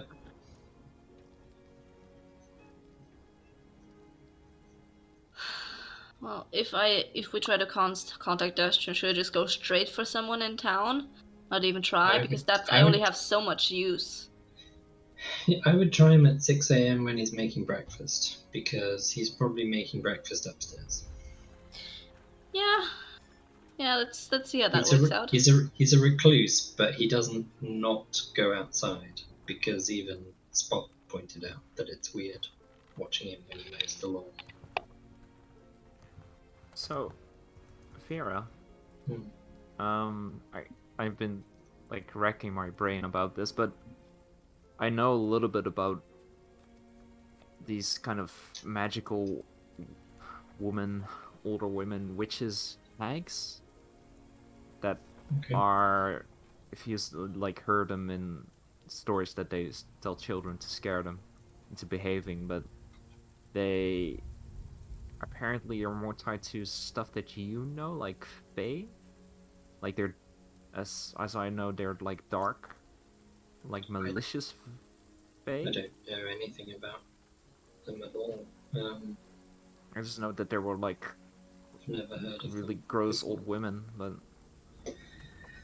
I mean, most of the stories used to frighten children for us. I did last time, and I rolled a natural 1, so I'm going with that roll. Most of the stories for scaring children amongst my people involve trolls under bridges and goblins and orcs jumping out of rivers and dragging you under and that kind of stuff. So old women and witches aren't really something that fall into our folklore or our storytelling. Are there creatures that are more fey and more haggy and witch-like? Highly likely. I could ask Tiffany, but probably need to be near a forest, and I probably need to shit talk her to get her attention. That usually works very well. It's either, I think either Destrian or Tiffany are our choices for knowledge on these sorts of creatures. If they're more Feywildy, then perhaps, but not necessarily, Tiffany knows something about them. She knows about all life. is what she said. So Yeah. I mean, okay, I think we should contact Dustin, definitely, but consider at least that the stone and the goop are evidence. Hmm. The emerald as well, potentially possibly. something we show to Creo.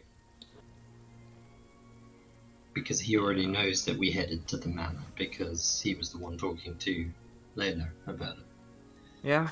This is what we found. This is potentially evidence of how Hilda died. Let him somehow figure out a way to hand that over to the authorities without involving us.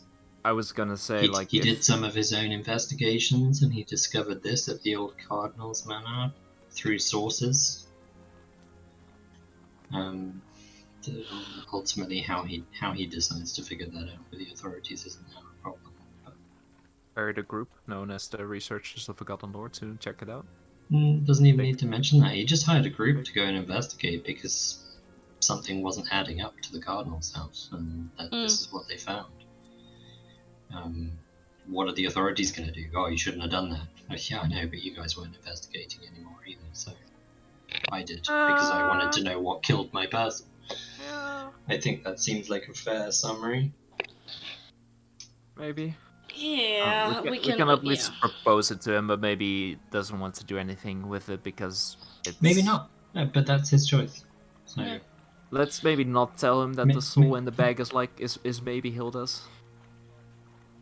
Yeah, until we've like a good contacted. Yeah. I mean, he's a Destrin. magic user.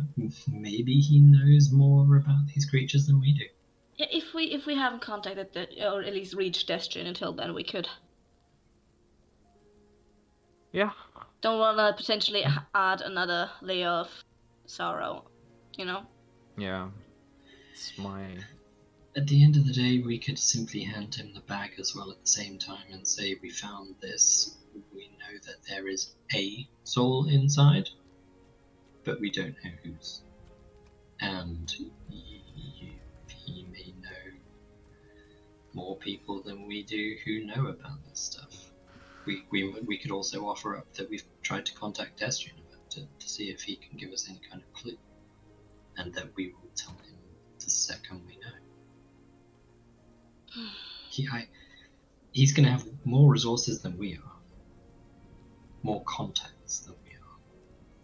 So if anybody can figure something out about the bag, he may know someone who can. Like hell, even that elf on board the boat might be able to do it. She's a diviner, after all. Not to immediately think the worst of everyone we meet, but who's to say that Krios not just gonna use the soul for something else? Why we don't he? know him that well. And I know what you said, but yeah. Creo doesn't strike me as the kind of person that would do that sort of thing anyway. My gut instinct tells me that he would sooner be sure it's not Hilda's soul. Yeah, with his reaction to the general accidental almost slavery, I wouldn't be that worried. Yeah. He was really torn up about the accidental slavery.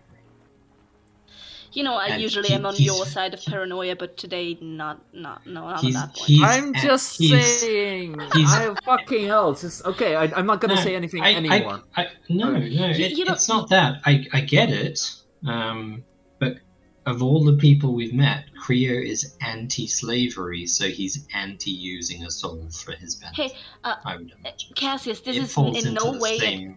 This is in no way at all an admonition or a some sort of shit like that. Like, don't have to take your words back. She's just asking for our own sake. You're asking for our own sake for us as well. So worries. Don't What if he does find out it is Hilda's soul and that he figures out a way to free it, which restores her to life or something crazy? We don't know how any of that magic works either. Destrian may give us the answer. Destroy the bag to free the soul. Mm-hmm. Or give us the answer how to destroy the bag. Or how to free the soul, which ultimately destroys the bag or renders it irrelevant anyway. We don't know, we're guessing. We're all just guessing. Yeah. Creo, specifically when it comes to a bag containing a soul, Creo is one of the people I would be least worried about giving it to. I'd probably be more worried about giving it to Destrian, if I'm honest.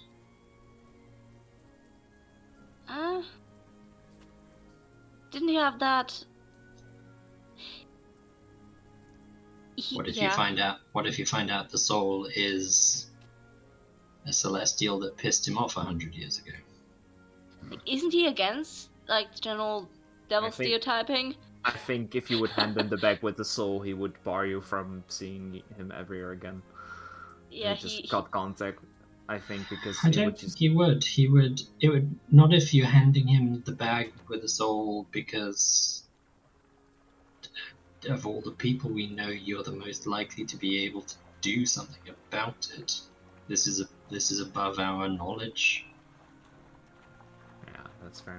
Worst case, he's gonna pick it up. He's gonna not handle it. He's gonna refuse it, and he would say he knows nothing about that sort of stuff either, and would suggest we look elsewhere. Is the kind of experience I would expect from him. But he might know. We're just guessing. He might know something about it. I think we send him a message and just say that we fought some kind of creature. It dropped a bag and a stone, or a gem, and the gem is sort of incomplete, and the bag contains a soul. Advice? He may say, don't have any. Good luck. He might say, destroy the bag, destroy the stone, destroy neither.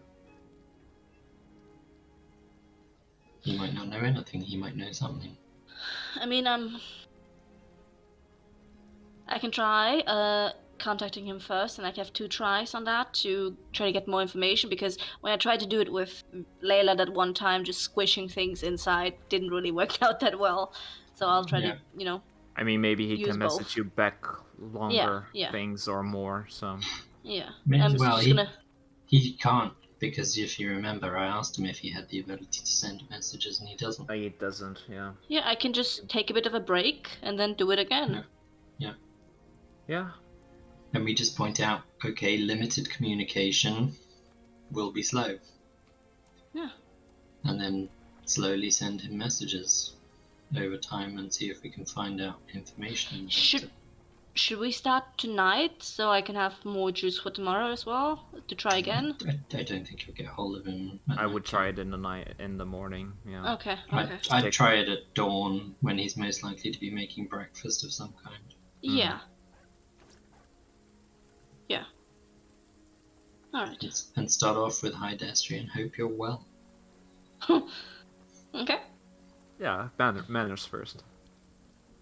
Okay. Fought some kind of hag witch creature. Fought hag witch, found bag, stone, soul. Yeah. What we can figure it out. We don't need to say what to do. I just said we won't want to squish things. Yeah. Found soul bag. What do? Send help. Found soul bag. Help. Help, please. Help, please. Who dat? New spell. Who dat? Yeah. So I think Destrian's our best chance.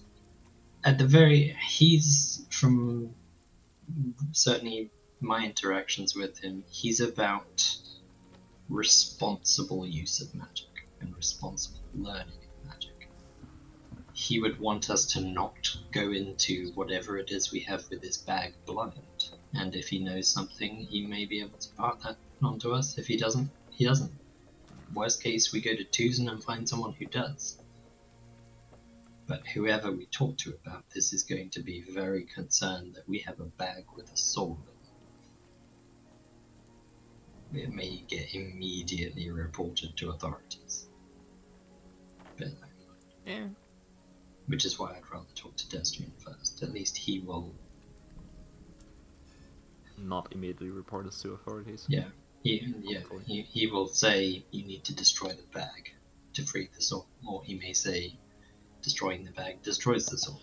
Don't do that. Find another way. Don't know. Until we talk to him, we don't know. I can already imagine the face he'll pull when you send him the message, pinching his nose bridge. I'm not sure he will, because we're trying to do the best we can for whatever soul is inside this bag. I think he will be surprised to hear from us so soon. But also, I think he'll respect the fact that we came to him first, because we don't want people to jump to conclusions about us possessing a bag with a soul in it. And well, you could even put that in the message, like, found a soul bag with soul inside. How do we free? How free? No. You may think we want to charge for a bag with a soul inside if you go there. How much? Yeah, how much? Probably not the right question to ask him. That would definitely be some nose bridge pinching. I think more than that, but... Alright, any other things I need to look at? Those are the two things we got. I suspect we wrap them up and put them inside the haversack, if we can, because they're not the kind of things we want to just pop out. Oh. Lena? Hello? Uh-oh. Uh-oh. Our connection's glitching out. Yeah. Wow. When something goes wrong, everything goes wrong. Yep. Certainly seems that way. Should we take a 2-minute break? Yeah, sure. Definitely.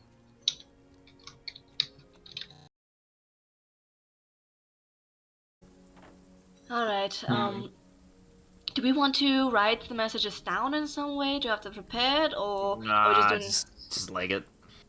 Okay, I can do that. It never got done me wrong before. Exactly. Sure. Believe in yourself. Well, hey Destrian, how are you? It's 5 words. How many words can you send?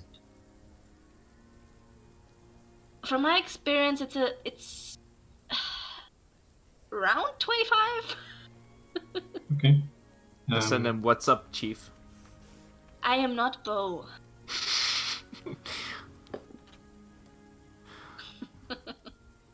But yeah, I'll definitely start with good morning or something like that. You know, been a while since we talked with him, but I still know that he appreciates manners. He does. He does. So. Alright, in the morning then.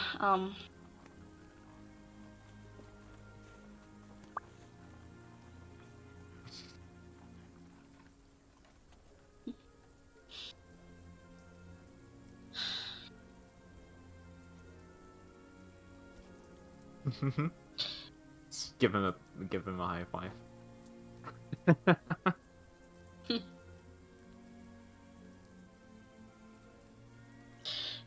So question. Since we pretty much have a slightly more hostile environment on the ship, how are we doing the sleeping situation? Well, we're not sleeping. What do you mean? It's 12 hours, right? 16. Okay, yeah, true. We're gonna get there. We're gonna leave at dawn. We're gonna get there at midnight. That's true. We just So there's no occupy sleeping on the ourselves. ship. We're just gonna. I mean, unless you guys want to sleep. I might, if I spent most of tomorrow on weaving, I might be able to finish that scarf for a bath before we dock. Yeah, that would be good. Tell me no if that's untrue, Shinny, but I'm thinking because I will have spent almost 30 hours weaving until then.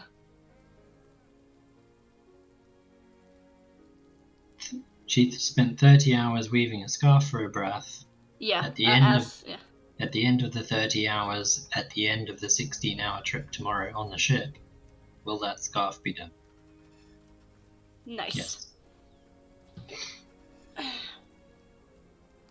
Right. That's a shrug there. Okay.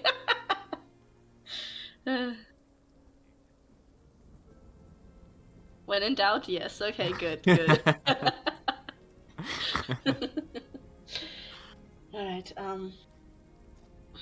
that's good then that we don't have to sleep then. That's awesome.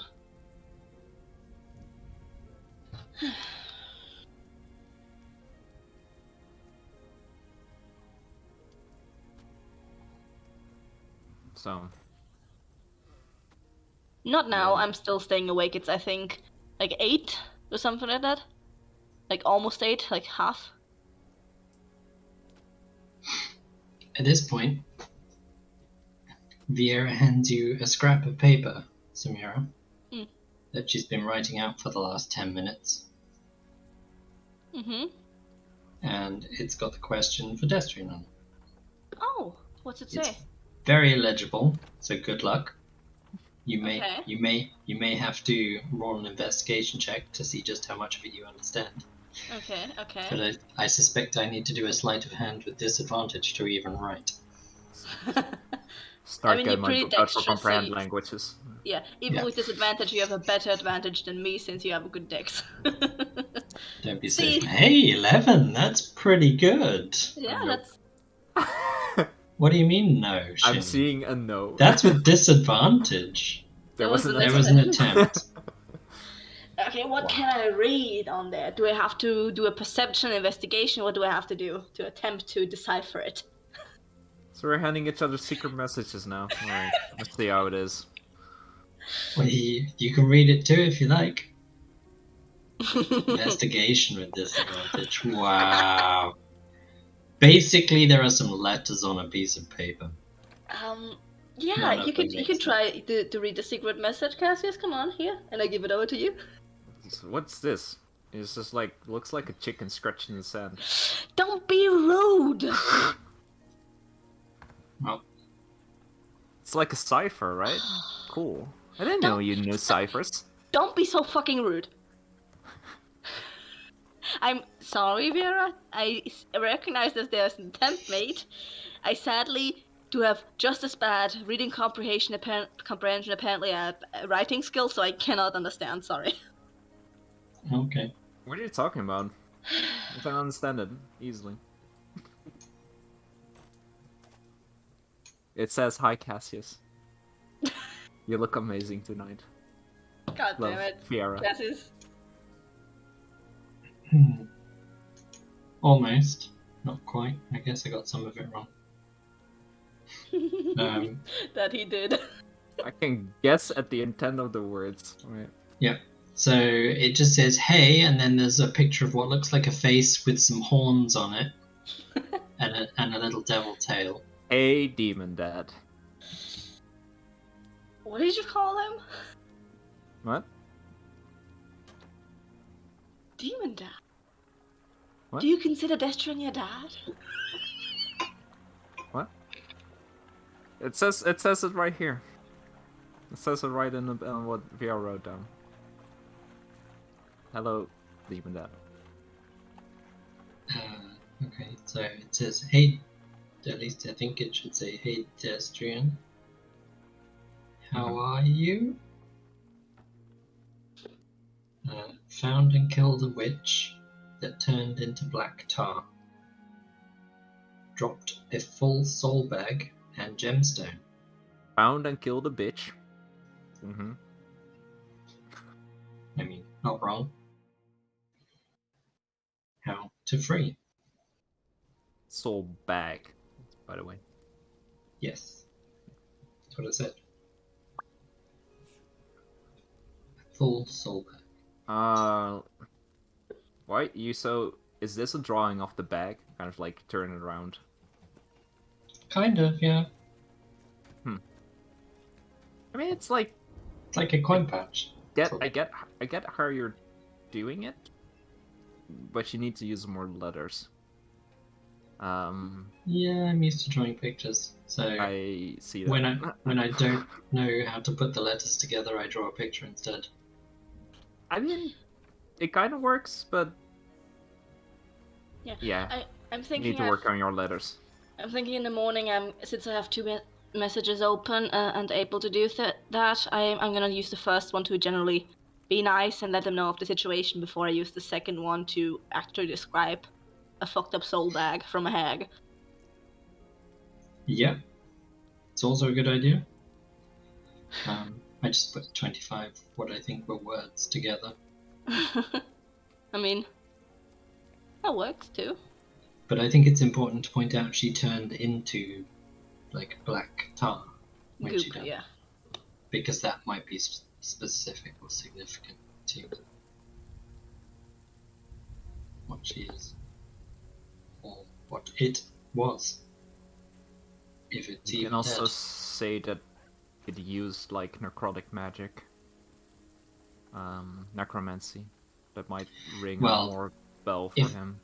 if it's carrying a bag with souls in it, isn't that fairly obvious? But like just in general, I mean, she was doing the whole leeching and everything. Well, maybe as a more extended explanation of what we came across, if we need to do an extended explanation. I was just thinking of trying to get everything pertinent across in the Yeah, but first like message or so.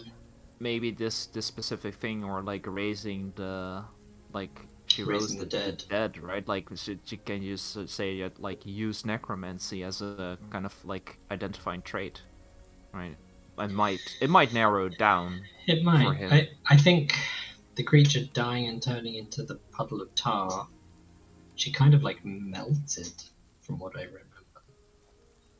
Yeah. Which was a little bit gross. Fiera, Hmm. did you mention the tar to Destrian before or no? Destrian doesn't know anything about tar. I mean, he might know from the maybe he was involved in an investigation for Tiberius at some point, but I'm just saying maybe he doesn't know what the tar is because he's not encountered it before, so it's kind of like an out of the blank. Maybe, Just or I don't know. I think if we give him the fact that there was a soul bag with a soul in it, and there was a gemstone that dropped from her, and she melted when she died into tar. Mm-hmm. If that isn't enough of a clue as to what kind of creature this is, then we need to ask someone else anyway. Yeah. Yeah. Because that seems fairly specific from whatever this kind of creature was. Or Fae, or whatever it was. I've certainly never heard of any Fae like this. Well, we'll have to check tomorrow anyways, if we can even reach him. Yeah. Is there anything you guys want to do for the rest of tonight? I'm just finishing this up for at least 1 or 2 more hours. Okay. nothing in particular. Nah, just chilling. Getting ready for tomorrow. That's it. Mm-hmm. Do we need to do something more? No, we don't. Just asking. If you have something planned, that's why. I don't really want to go outside in the rain. We've just got ourselves clean, so for the first time in weeks. Yeah.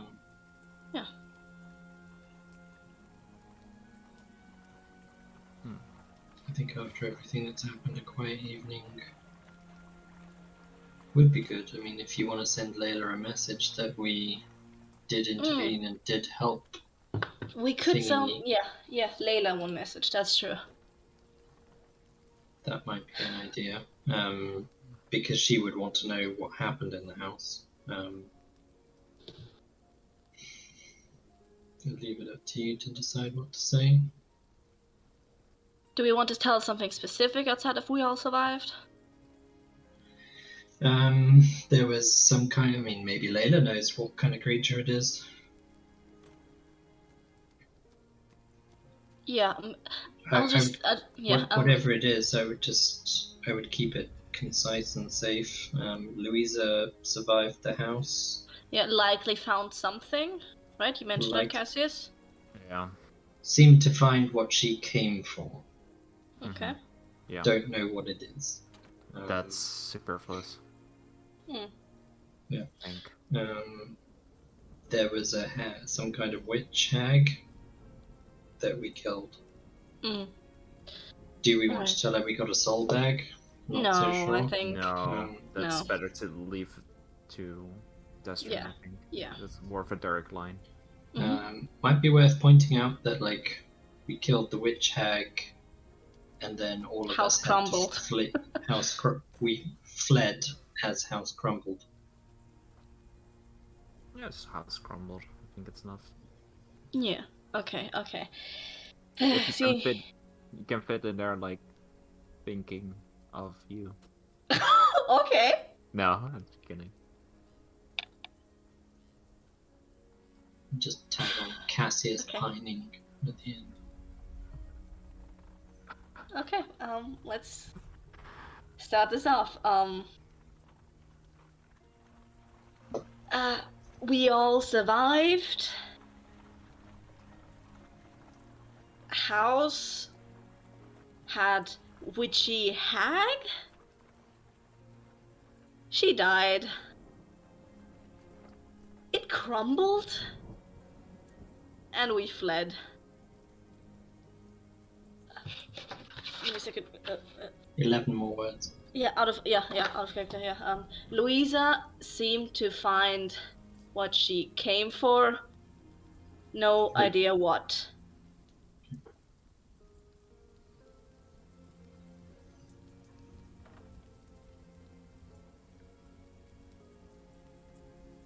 God, I'm terrible with words. I had to look up Louisa again.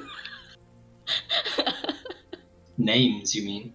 Yeah, names. Yeah, both in actuality.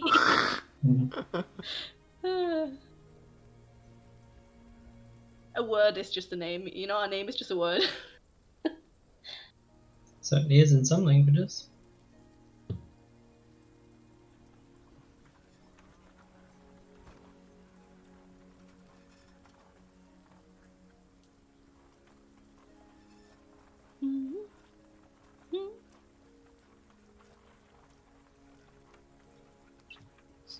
So, Viera, Mm-hmm. when you healed Samira just then, you said you kind of you focused on getting the energy from the water, right? Yeah, I was trying to focus on where I can pull the energy from. Did you do something specific? Because I might want to try something like that as well. I'm still a little bit hurt, and I want to try it for myself, see if I can also kind of control better. It was more intuition than anything, really. The best thing I can describe is kind of imagine whatever it is that you're trying to draw out. I specifically was focusing on the heat and the water because it's easy to see the steam rising. So I kind of focused on just the heat being the steam visually and drawing it into the water and then out of the water up my arm and then using that to power the spell to heal Samira, if that makes sense. A second one goes off. Yeah, she survived. Pretty alright. We kinda pissed her off. Sorry about that. Won't want to drink with us. Cool. Cassius misses you. Good night. What? That's 24, and I'm off. You don't get to hear that. I didn't get to hear it. Yeah, fuck. Hit balls. Damn it. Alright. So yeah, just kind of try and picture whatever it is that you're trying to draw. as the source, flowing water's the easiest kind of image in my head of like a little stream, and picture whatever it is turning into that stream, drawing it into your hand, and then using that to heal. Maybe the rain? Because it's also just like displacement of Yeah, things, right? yeah, potentially. Oh. Potentially. Some of the rain, you might end up soaking yourself in the process if it goes wrong. But That's fine. I'm willing to try it, at least. Yeah, that's what I'm gonna do. Just head outside for a bit and attempt to not destroy.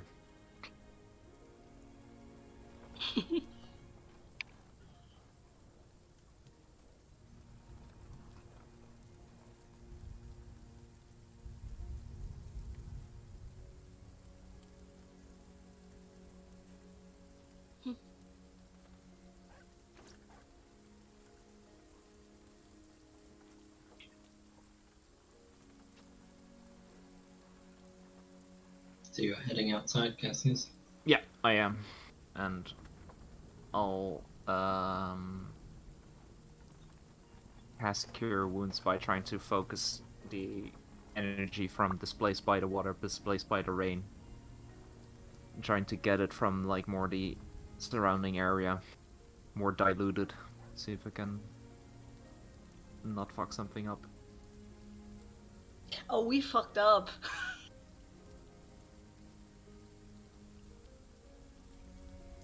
Are you saying that out loud? Yeah. Cassius has gone outside for a bit. What did we fuck up on? Yeah, so the researchers are pretty big and work for the academy.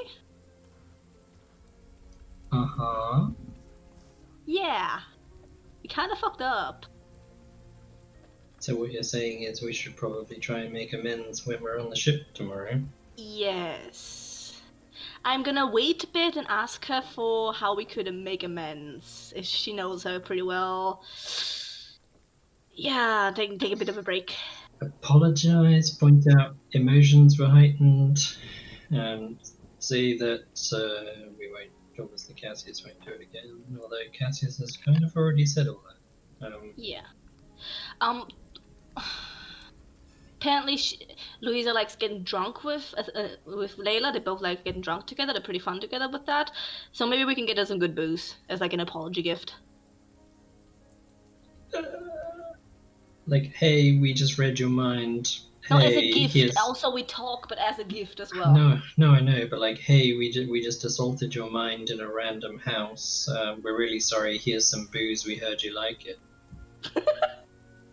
Everyone likes booze in a sense, you know? They do. Why don't we just go with, we're really sorry. How do we make amends? How do we get ourselves back to a status quo? Like we heard that you like alcohol with Layla. We're not sure if that's the right answer, but like you tell us, like, what can we do to kind of tide it over. amends? Yeah. Make amends. Got off to the wrong foot. Got off to the wrong start. Creepy ass house. Lots of heightened emotions. Very sorry. That strikes me as... Yeah, I'm doing a short rest. I dropped after the 2 hours of practice to take a short rest on that. On the rest of... Cassius has gone outside, as he told you, but you weren't listening. He is casting Cure Wounds. Yeah, she was typing. I'm casting Cure Wounds. He's casting Cure kind of Wounds, but he's doing the Viera thing of trying to draw the energy from the rain and create a void in the rain to use that as the source of power to heal himself with. Rip. No. Easy. It's probably some cat killed over or something. Ooh. Just type it. Stop talking. No. Nope. A drunk dwarf walks out of the house opposite and drops dead. Go back inside.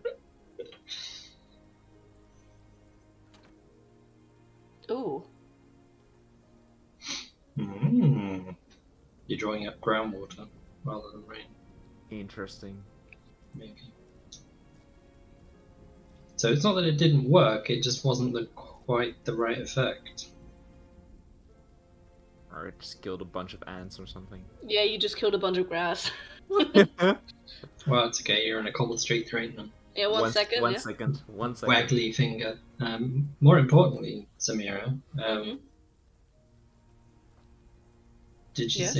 Did she say anything else? Or Oh, she thanked us for letting her know that makes sense, and is just basically made sure that Louisa was alright and unharmed, and that she's fun to get drunk with. And then I responded to her that we kind of pissed her off, and yeah, she gave me a detail about researchers. so?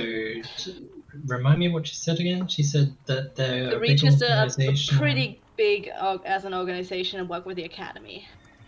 What academy? I think the Academy that she talked with Cassis about, like the one. I thought that was like in the far north somewhere. I don't know. Maybe there's an academy here. I don't know about academies. That's Cassius's thing. Okay, maybe we mention that to Cassius when he comes back and see. Oh, for sure. Yeah. But it sounds like we need to at least try and make amends somehow. Yeah. I did I had a hunch. Hi. Cassius. Did you enjoy the rain? We kind of fucked up a bit. I talked with Layla and I let her know that we kind of pissed off Louisa, and the organization is pretty big. And they work with an academy. I don't know what academy, but an academy. An academy. The academy. Which is the academy. The academy, yeah. So not the school. Or no idea. Just the academy. Okay. Right. They're pretty big. What did she say else? Like. Oh, good to know. Her and Layla go drinking together. Yeah, Louisa and Layla go drinking together, and that she wanted to make sure that she's also gone out that of unharmed and okay, and thanked us for letting her know. Okay. All right. Yeah. Well then. Yeah, I'm gonna take a bit. Go say sorry. Yeah. I'm thinking I'm gonna ask Layla. I think we just say that we got off on the wrong foot, and there were lots of misunderstandings, and that we are sorry about what happened. Mm-hmm. Can we make amends somehow? Yeah, I'm gonna ask Layla if she knows a bit more about how to make amends, like if they like something outside of maybe booze. Honestly, I think the best thing to do would be to just ask them and just to genuinely apologize to Louisa about the misunderstanding. We didn't know who she was, and that kind of thing. Anything other than she was a rival of Layla's. We didn't know the degrees to which or the history. She pointed out, we didn't know the history between them. Of course we don't. But then she didn't exactly elaborate on that either. Yeah, I don't think we should point that out. No, exactly. I'm pointing that out to you guys. But it's a case of hey, we're here to make amends. We're sorry. We didn't know the history. We've since spoken to Layla, and we do want to genuinely apologize for what happened. Can we make amends somehow? Can we take you guys out drinking when we get to Tucson? I'm gonna cut off that short rest since I don't need to contact Layla again and just continue weaving. Yeah. And leave it to them. They will have an idea of whether we can make amends or whether we can't make amends, and what we can do to make it right if we can. Yeah. And it might be, actually, yes, we've got a quick job for you in Tucson. Okay, well, as long as it doesn't affect the work for Layla, then great, no worries, we can do something. It's not like we need money. We've got thousands of gold to keep us tied over for a little while. I'm sure we can perform some kind of small job or service for them. whatever that may be. I would be careful with that. Because Yeah, you we're don't not know we're not how going to it's get connected. involved with anything crazy. But No, if but it's a you don't know case how- of let's see what they say first. They may just Yeah. say like, okay, let's let bygones be bygones. You owe us a drink in Tucson when we land. Just no problem.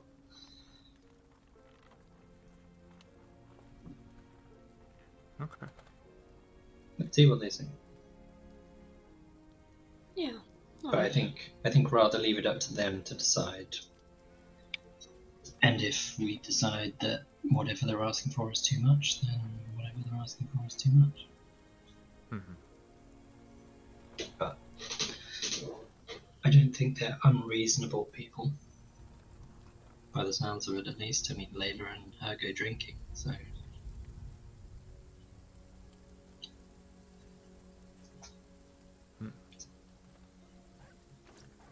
Anyway. Yeah. Just gotta make sure that if we're not taking back those steps, at least in somewhat neutral ground, because they seem to be a big deal. So, yeah. Yeah. Yeah.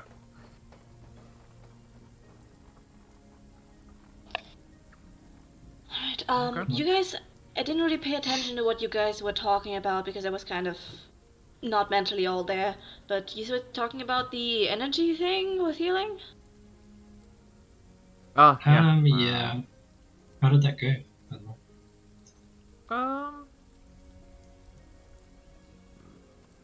I don't know. Hmm? Well, I think. I mean, I didn't see anything die around me, so win result. That's good. But Did you hear any ethereal music? See anyone get thrown out of any windows? no, Fuck, no. that usually happens in the morning. The throwing out of windows. No, it didn't actually. The It's ethereal true. music the first time round happened In the middle of the evening day. when we. No, it was In the evening, after. right? In the evening? It was. The first time it happened, it was. Do you remember when we witnessed that guy getting stabbed in the Oh That alley? was in the yeah. The evening, guy that got yeah. robbed. Yeah, It was yeah. shortly before that happened. Yeah, the alleyway stabbing, yeah. I didn't hear any creepy music. I didn't see anything die. I just felt some energy coming from the ground. You know, I'm wondering because all the effects, at least that you guys been noticing, have been when you've been healing with magic. I've never actually noticed with other stuff. When I did the spell that bolstered our life force, that also. Yeah, that's life force, right? I've been sending magic like crazy. I've noticed nothing. Yeah. It's coming when- back to bite when you I've in been- the ass later. Yeah, that's why I'm maybe. asking. I haven't noticed anything happen when I've been using stuff to like speak with a breath and that kind of stuff. So I think there is still a cost, but it's not as high. And I think life force. Do you remember? Were you guys even in on the conversation where Tiffany pointed out that there's a limited amount of life force? Oh yeah, because of the lifespans, right? Yeah, Yep. and when there were less people, there were longer lifespans, and when there were more people, there were shorter lifespans. So I think there's a finite amount of life force around, and if we draw some in, it's gotta come from somewhere. So it wouldn't surprise me if some old man sitting in a house just had his 30-year-old war wound reopened. Ooh. Which is why I'm trying to see if I can focus where I take the power from. Okay. If I can take it from slightly more benign places like drawing heat out of water and I don't know, crumbling parchment into dust instead of. I mean, I do kind of have a limited amount of energy, so maybe it's just sapping my energy when I use it. Maybe, I don't know. But you're not really doing any healing, are you? So. No, well, I do my healing that I've always had, you know? But I'm not sure that is the same sort of. Yeah, I don't think it's magic healing. It's kind of like it's just me. It's like Like my it's like an innate ability to heal, isn't it? yeah, it's like an innate thing. Like I sort of transfer Yeah. things. Yeah. So I mean, I think I had a conversation with Destin about channeling that better, and he gave me some pointers that I can do later on. But yeah, it's more that sort of thing than.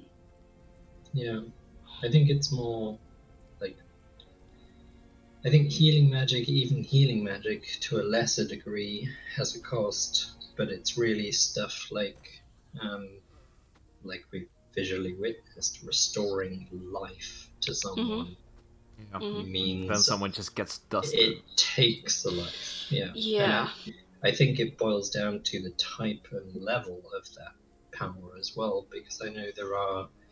I mean, I don't know everything there is to know about it all. I know that there are a handful of different kinds of restoring life to people. Like,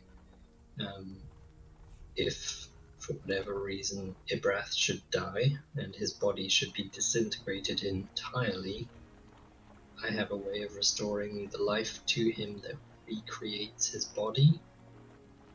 That's one kind of ability. I can't do that for anyone else. That's only for Ibrath. Yeah. So that's a much stronger cost than the other kinds. The other kinds require there to still be a body to bring the life back into, which has a slightly lower cost, but still a cost. I think they all have varying degrees of requirements. And I think ultimately you're probably still looking at a life required to restore a life. The real question really that I'm trying to figure out with the healing spells I've been doing is, can I choose what kind of life? For example, a night hag in a manor needs to die to restore life to someone else. Is it some sort of equivalent thing? That's something you could. That's to be exactly looked that. at. Basically, like because I think if you just cast it without specifying, it's just random. Is but it might. I think it is. Which is why that guy in front of us literally just disintegrated. Whoever As far as cast I know. that spell Yeah, but just didn't care who died. But isn't it like you have a amount of life energy, so what you need you It's take an from another equal amount person of then? life. Yeah. Yeah, it's an equal amount of life. So it wouldn't be truly random. Well, yeah, what it would be in the sense that you wouldn't be choosing who died, but if you were trying to restore life to a magic user, we know that means you need a magic user's life to power. Exactly. You need more energy in that sense. You do. Yeah. The same type. Or potentially two normal people's lives instead of one magic user's life. Who knows? I certainly don't know the cost or value of a life or a soul in this place. But really, it boils. The stuff I'm trying to figure out is, can I, for example, say we do find out that the soul in the bag is a really evil person who's done only bad things in their life. Could you use that to restore the life to a very good person, like say the Cardinal? And I'm less bothered by specifics. It's more a case of, if you are going to be casting this sort of magic, can you at least figure out who you want to get rid of, rather than just some random person? Because you might end up inadvertently killing yourself to bring someone else back. Yeah, but on the other hand, you could ask yourself, is then you're deciding that the soul of the one that you have is really evil, and that you're restoring the life of someone good isn't random or fair? Personally, I don't see myself ever using this sort of magic in the first place, if I'm honest. So it's not really going to be a question of whether I decide this or not, but more a case of if we ever do need to do a restoration of life, I'm going to be searching for something called the ghost claw mushroom. Ghost cat mushroom. I think it's ghost cat mushroom.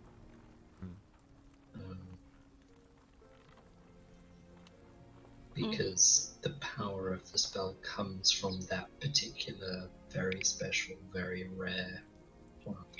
Instead, ghost orchid.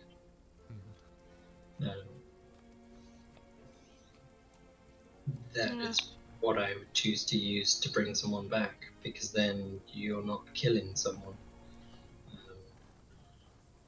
The someone died a long time ago, and a ghost orchid popped up where they died, basically. So all the infusion required to resurrect someone is in the ghost orchid. It's more a case of, as we go along, if we find out our magic does have a cost, and that cost gets increasingly bigger the further we go, can we at least learn to control where it comes from? Can I choose to separate it over more things so that I don't actually end up just killing one thing? Can I just kind of injure many things instead? Which sounds horrible, but at least they don't die.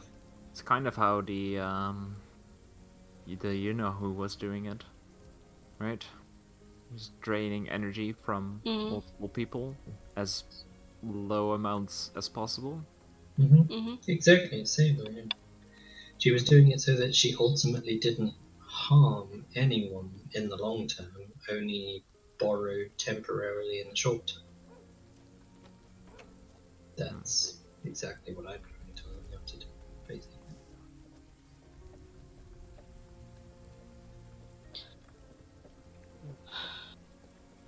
Because I think it is possible. I think the exception to that rule is going to be restoring life. There's going to be no way to shorthand that. Restoring life is going to require a life. Or a ghost orchid. But good luck finding one of those. Basically, from what I've heard.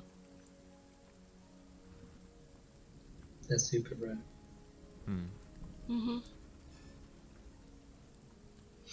And they have to be harvested fresh. So you can't just go find one and then save it for a rainy day.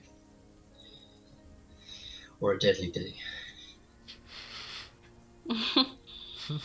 Yeah, because the days currently are very rainy. Oh, yeah, your question is?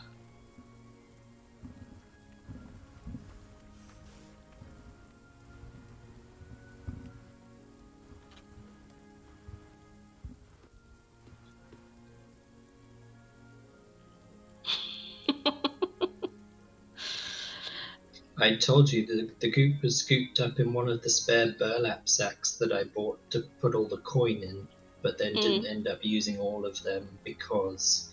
And I told you specifically that she turned the bag inside out so that she could put her hands in the bag to pick and scoop everything up and then invert the bag. Yeah. I think currently it's just in the room because only the emerald is packed up away. So currently it's in the room, yeah. Yeah. The other hack things are just lying on the floor. Yeah, the other things have been identified on the floor. So. Did you identify the emerald actually? Oh, he did there, right? While we were there. I did it. You did it immediately.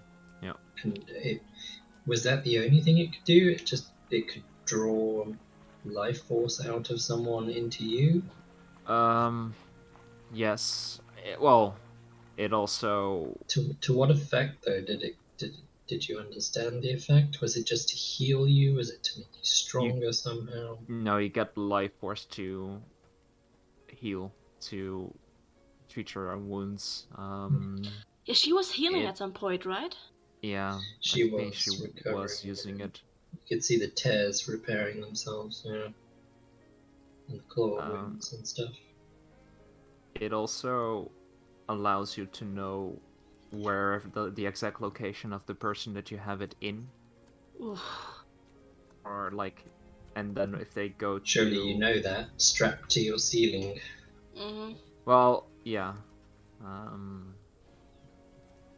You know always like the exact direction and distance, and if they go into another plane, which is currently not easily done, but you would know.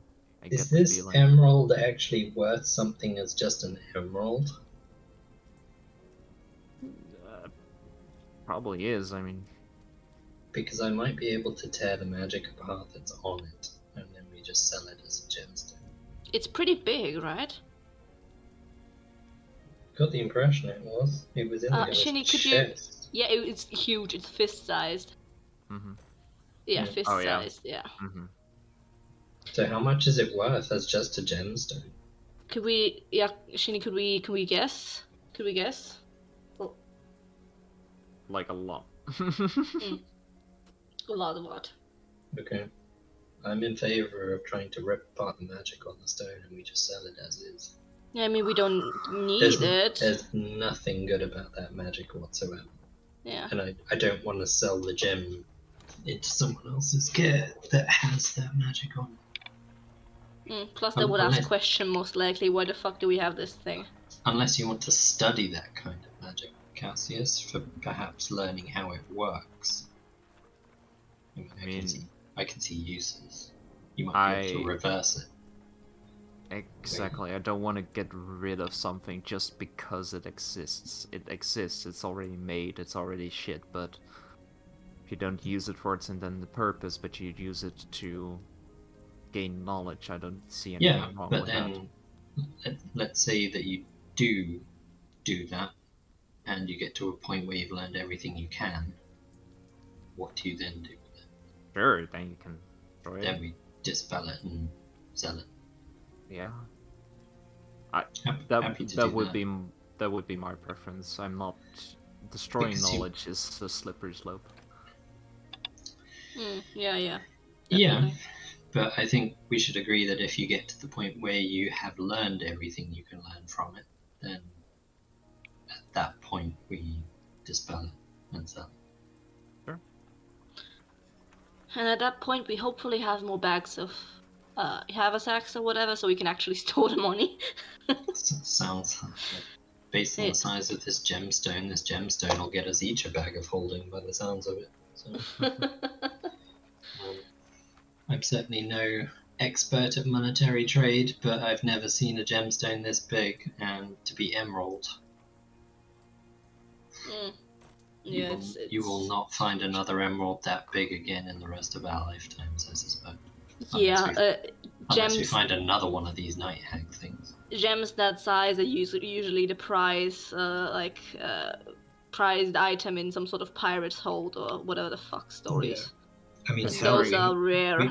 We might even keep it to enchant it ourselves later. It's got to be worth a fortune, so it must be able to hold powerful magic. I mean, the magic it holds is pretty yeah, but if we get rid of that and replace it with something else entirely, so you could probably use it as a focus in a weapon and make it an extremely enchantable weapon. For example. Who knows? Well, maybe you could even if you know how it works, you can make a weapon that does something similar instead of implanting, but then just when you hit use someone, it as a focus in a blade or something. Whenever you hit someone, you draw the life force out of them. Let's face it, I'm not against that because you've already decided you're going to be swinging your weapon at them. So whether the weapon kills them slowly or the weapon and the gem kills them quicker. Yeah, at that point it's relative.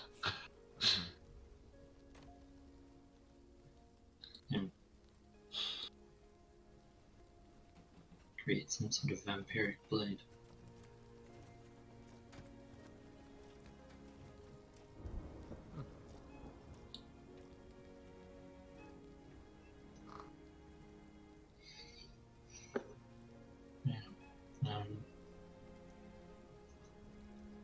we keeping watch tonight? We could, yeah. I think we should. Do you want me to take first or last?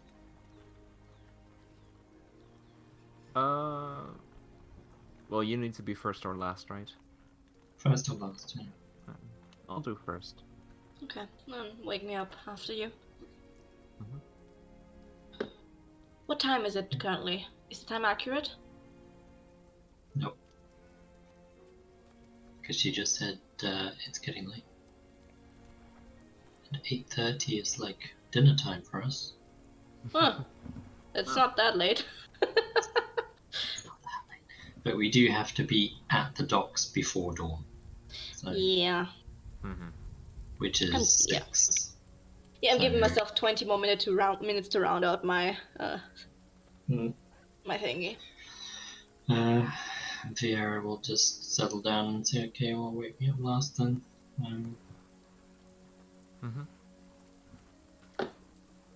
Good night. And, yeah. See you tomorrow. Good night at 9 p.m. when I've done with my 3 hours. Yeah.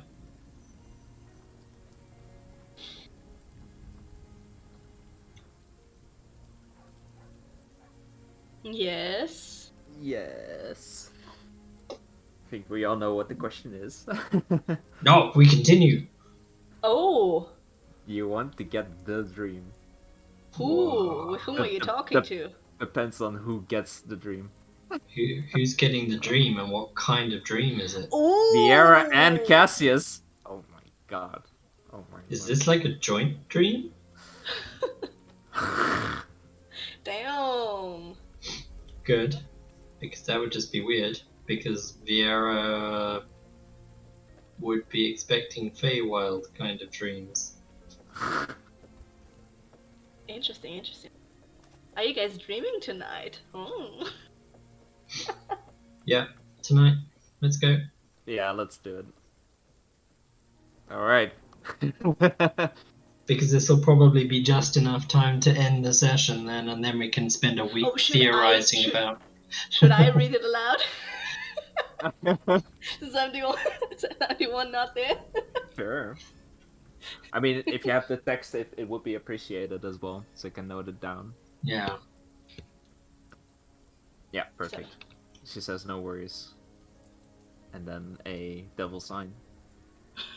Devil sign.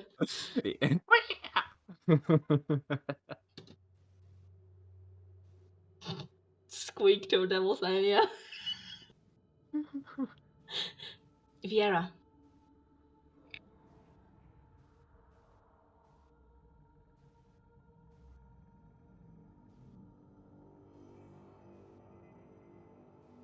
Everybody seeing this, or just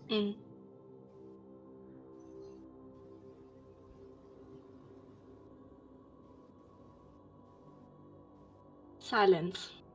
It rose from the ground with a cloud of dust as you took a step forward in the sudden barren landscape around you. This was not like the silence just before the dawn, or the quiet and calm before after a storm. It was different from the silence when you didn't have the answer to a question you've been asked, or the hush of a road at night, or the expectant pause of a room full of the people when someone was just about to speak, or the moment after the door closes and you were alone in the safety of your home. This was the kind of silence that was the complete absence of sound around you.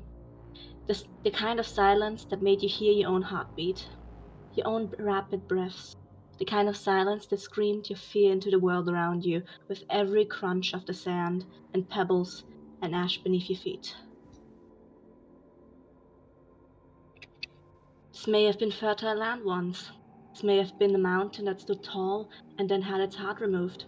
This may have been a burning field of lava and pumice and ash. This may have been an empty bowl that took hundreds of years to fill with water. This may have been the sea that churned and crashed and vanished. But as hard as you tried, you couldn't see them in your mind's eye. Not the fertile land or the mountains or the burning field or the empty bowl or the sea. They simply were not there. There was only the stillness and the silence of the barren wasteland you had stepped into. It was a valley of death, filled with thorns that grew out of the dead ground and rose up into the putrid sky. Thick clouds curled and coiled and mixed with smoke and ash from the fires long gone and died out. Thick fog rose from the black soil and seeped and curled upwards, like steam rising from a burned corpse as the last bits of internal liquid evaporated from its heated core. It made it difficult to tell when the land stopped and the sky started. Shimmering, mirage-like, a tree of thorns emerged from a sudden shift in the clouds. Smoke. The tree seemed to fill the valley, rising to tower above the land around it. The tree was larger than the valley, taller than the mountains. Its upper branches seemed to reach into the sky and beyond the thick layer of heavy clouds. Branches shifted, dissolved, and reformed like elements of a poorly made illusion. The tree was quicksilver and steel, and its branches were thorns and nettles. The thorns were decorated with corpses, as far as your eyes could see, as far as you dared to look and take in this field of implied carnage. Blood was still dripping down the smooth metal spikes, soaking the black dirt beneath them. The air smelled of smoke, ash, and copper, thick with the sickly sweet scent of the corpses of men, women, soldiers and peasants, elderly and children, all impaled. Thousands and tens of thousands and hundreds of thousands. Humans, dwarves, elves, dragonborn, and countless other races all united in a bizarre landscape of death and silence. It was the kind of dream that made you realize that it is a dream, but it felt more real than pain in the waking world. If pain had a place, this would be it. And you had found yourself right in the thick of it, looking out into the sea of spikes as it surrounded the tree of pain in deafening silence. What do you do?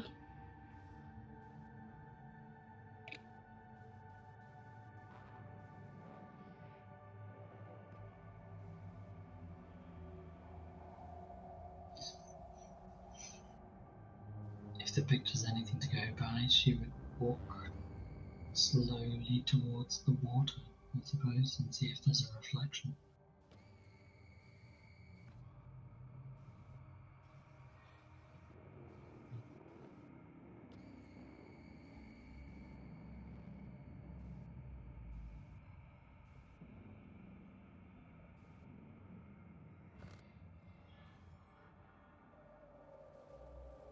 You reach the shoreline and the water is not water at all. It is black, thick, tar-like liquid.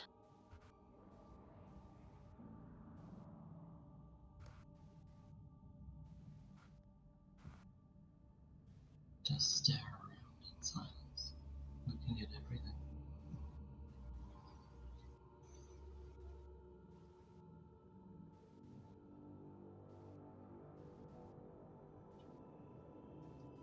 Roll a perception check.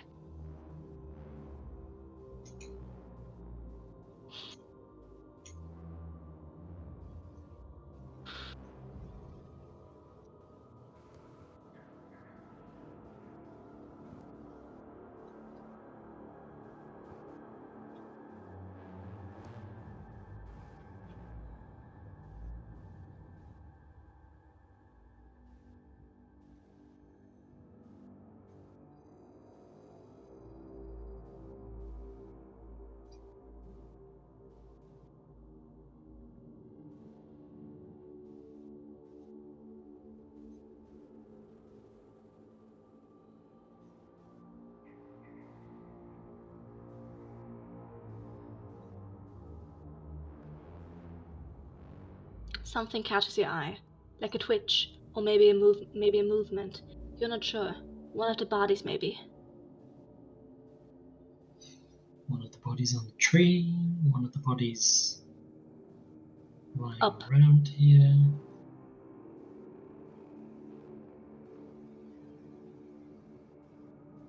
On the spikes nearby.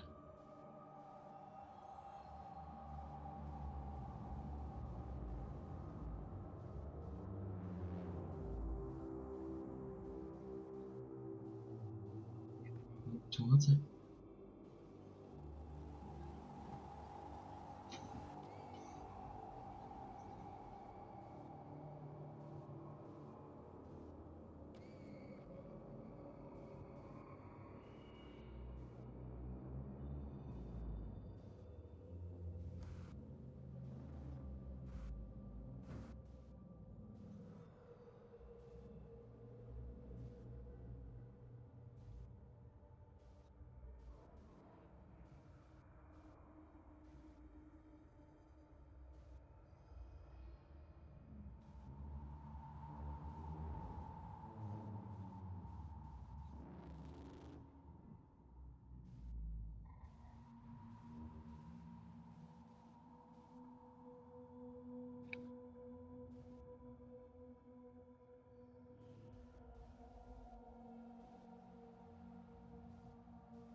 As you step closer, you recognize the body. It is feline. The fur is matted and moist and sticky with streaks of black tar. Spot. And just as you step closer, his chest rises and falls as if he were in agony, but no sound comes from him.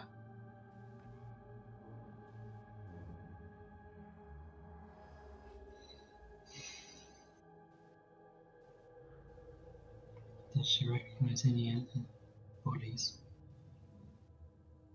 Start checking them to see if she recognizes any others.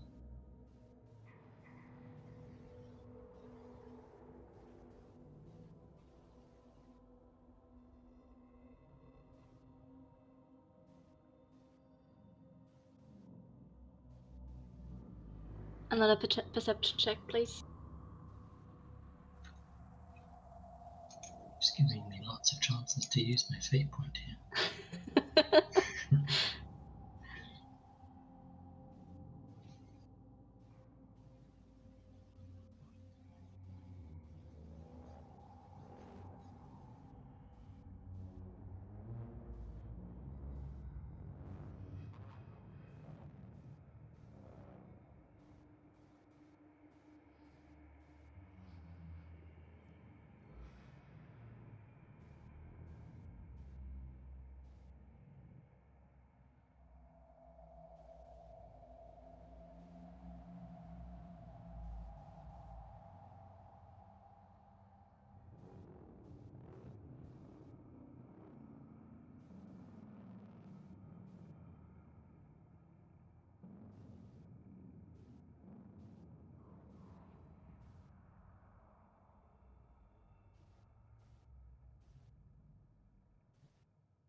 As you look around, you recognize more bodies. From the village, from Penwant, but there is more. You look around in horrid realization. In the dim light from the dying sky, realize they are not corpses. These are bodies, alive, impaled. They do not struggle or wriggle on those thorns, silently suffering the agonies of a pain-racked living hell. Their eyes wide and their mouths agape in silent screams.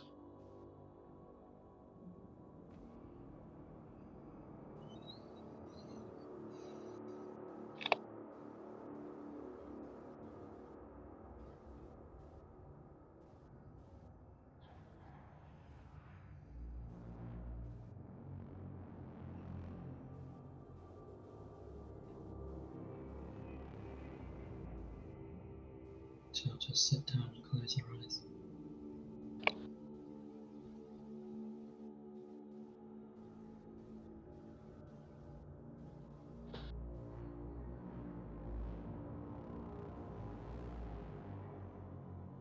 Cassius.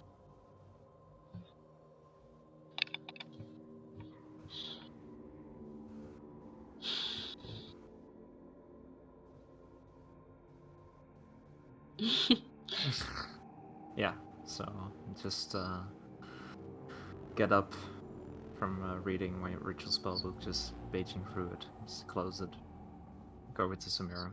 Hey, wake up. Yeah, good. Yeah, nothing happened. Boring. Okay. Alright. Good night. Good night. Just go to the bed, tuck in, go to sleep.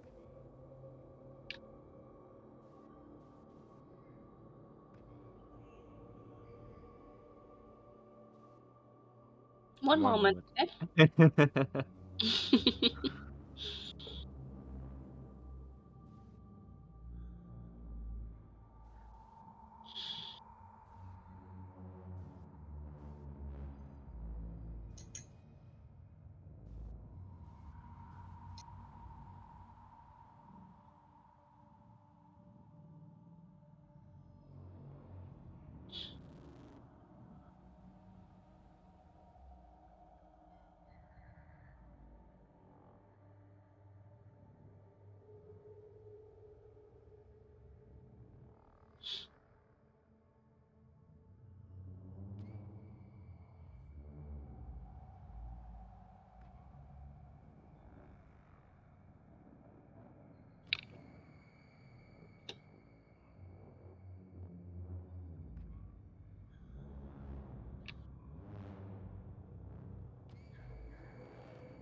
Cassius, you find yourself in a similar landscape, or rather the exact same.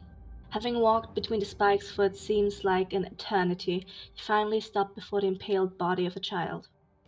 The boy with the horrid orange scarf. Your hand moved before your mind could catch up, and you found yourself reaching for the child's wrist. Mentally, you brace yourself for the worst, preparing for the corpse to come alive and trigger a cascade of descending upon you like the tidal wave of undeath. What you discover in that moment is something else. Beneath your grip, you can feel the faint rhythm of a pulse. Slow and so weak, you almost miss it. You can feel the efforts of the child's heart trying its best to pump blood through the small body. The narrow rib cage was still expanding, the child still breathing, occasionally. Since the dawn of existence, mortals have feared dying, feared the unknown and the pain of it, and yet pain was a part of life and not death.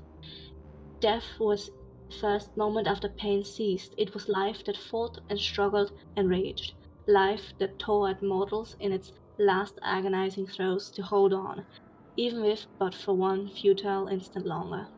Whereas death came softly when it was all done. Pain and death were in ordered sequence, not a parallel pair. It was easy to confuse the correlations, not realizing that one does not bring the other. This was pain without the release of death. Somebody or something had made sure of this.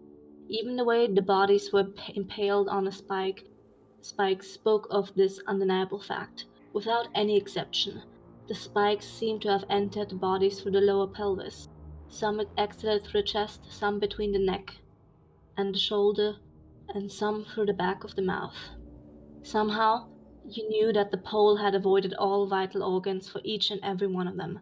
They all hung like this, unmoving, something keeping the body from sliding and impaling itself further. It was cruelty elevated to art. Art in which the artist had painted the barren canvas of this valley with unending agony. What do you do?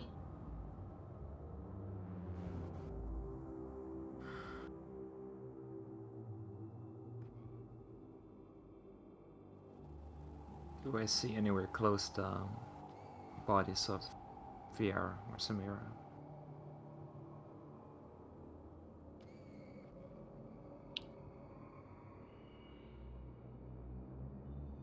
Perception check.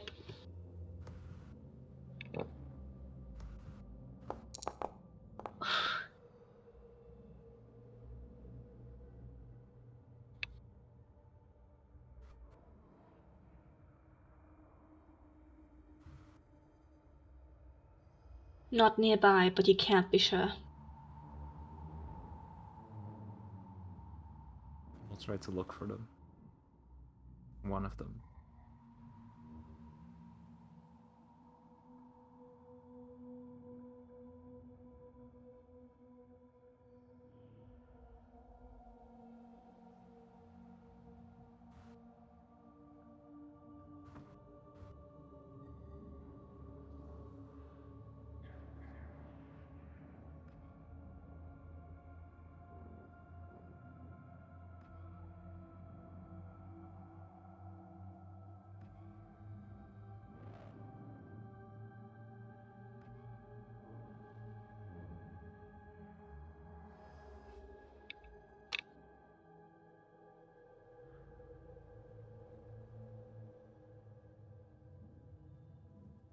You walk for a while, ever getting closer to the tree reaching endlessly into the sky. You arrive at the shore, the water not being really water but a black tar-like substance. And as you look at the tree of pain, you see them there. Vera, Samira, impaled.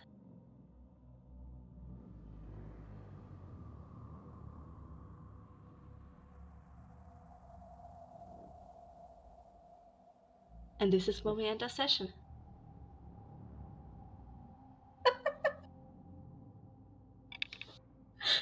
Okay, girl. Smiley!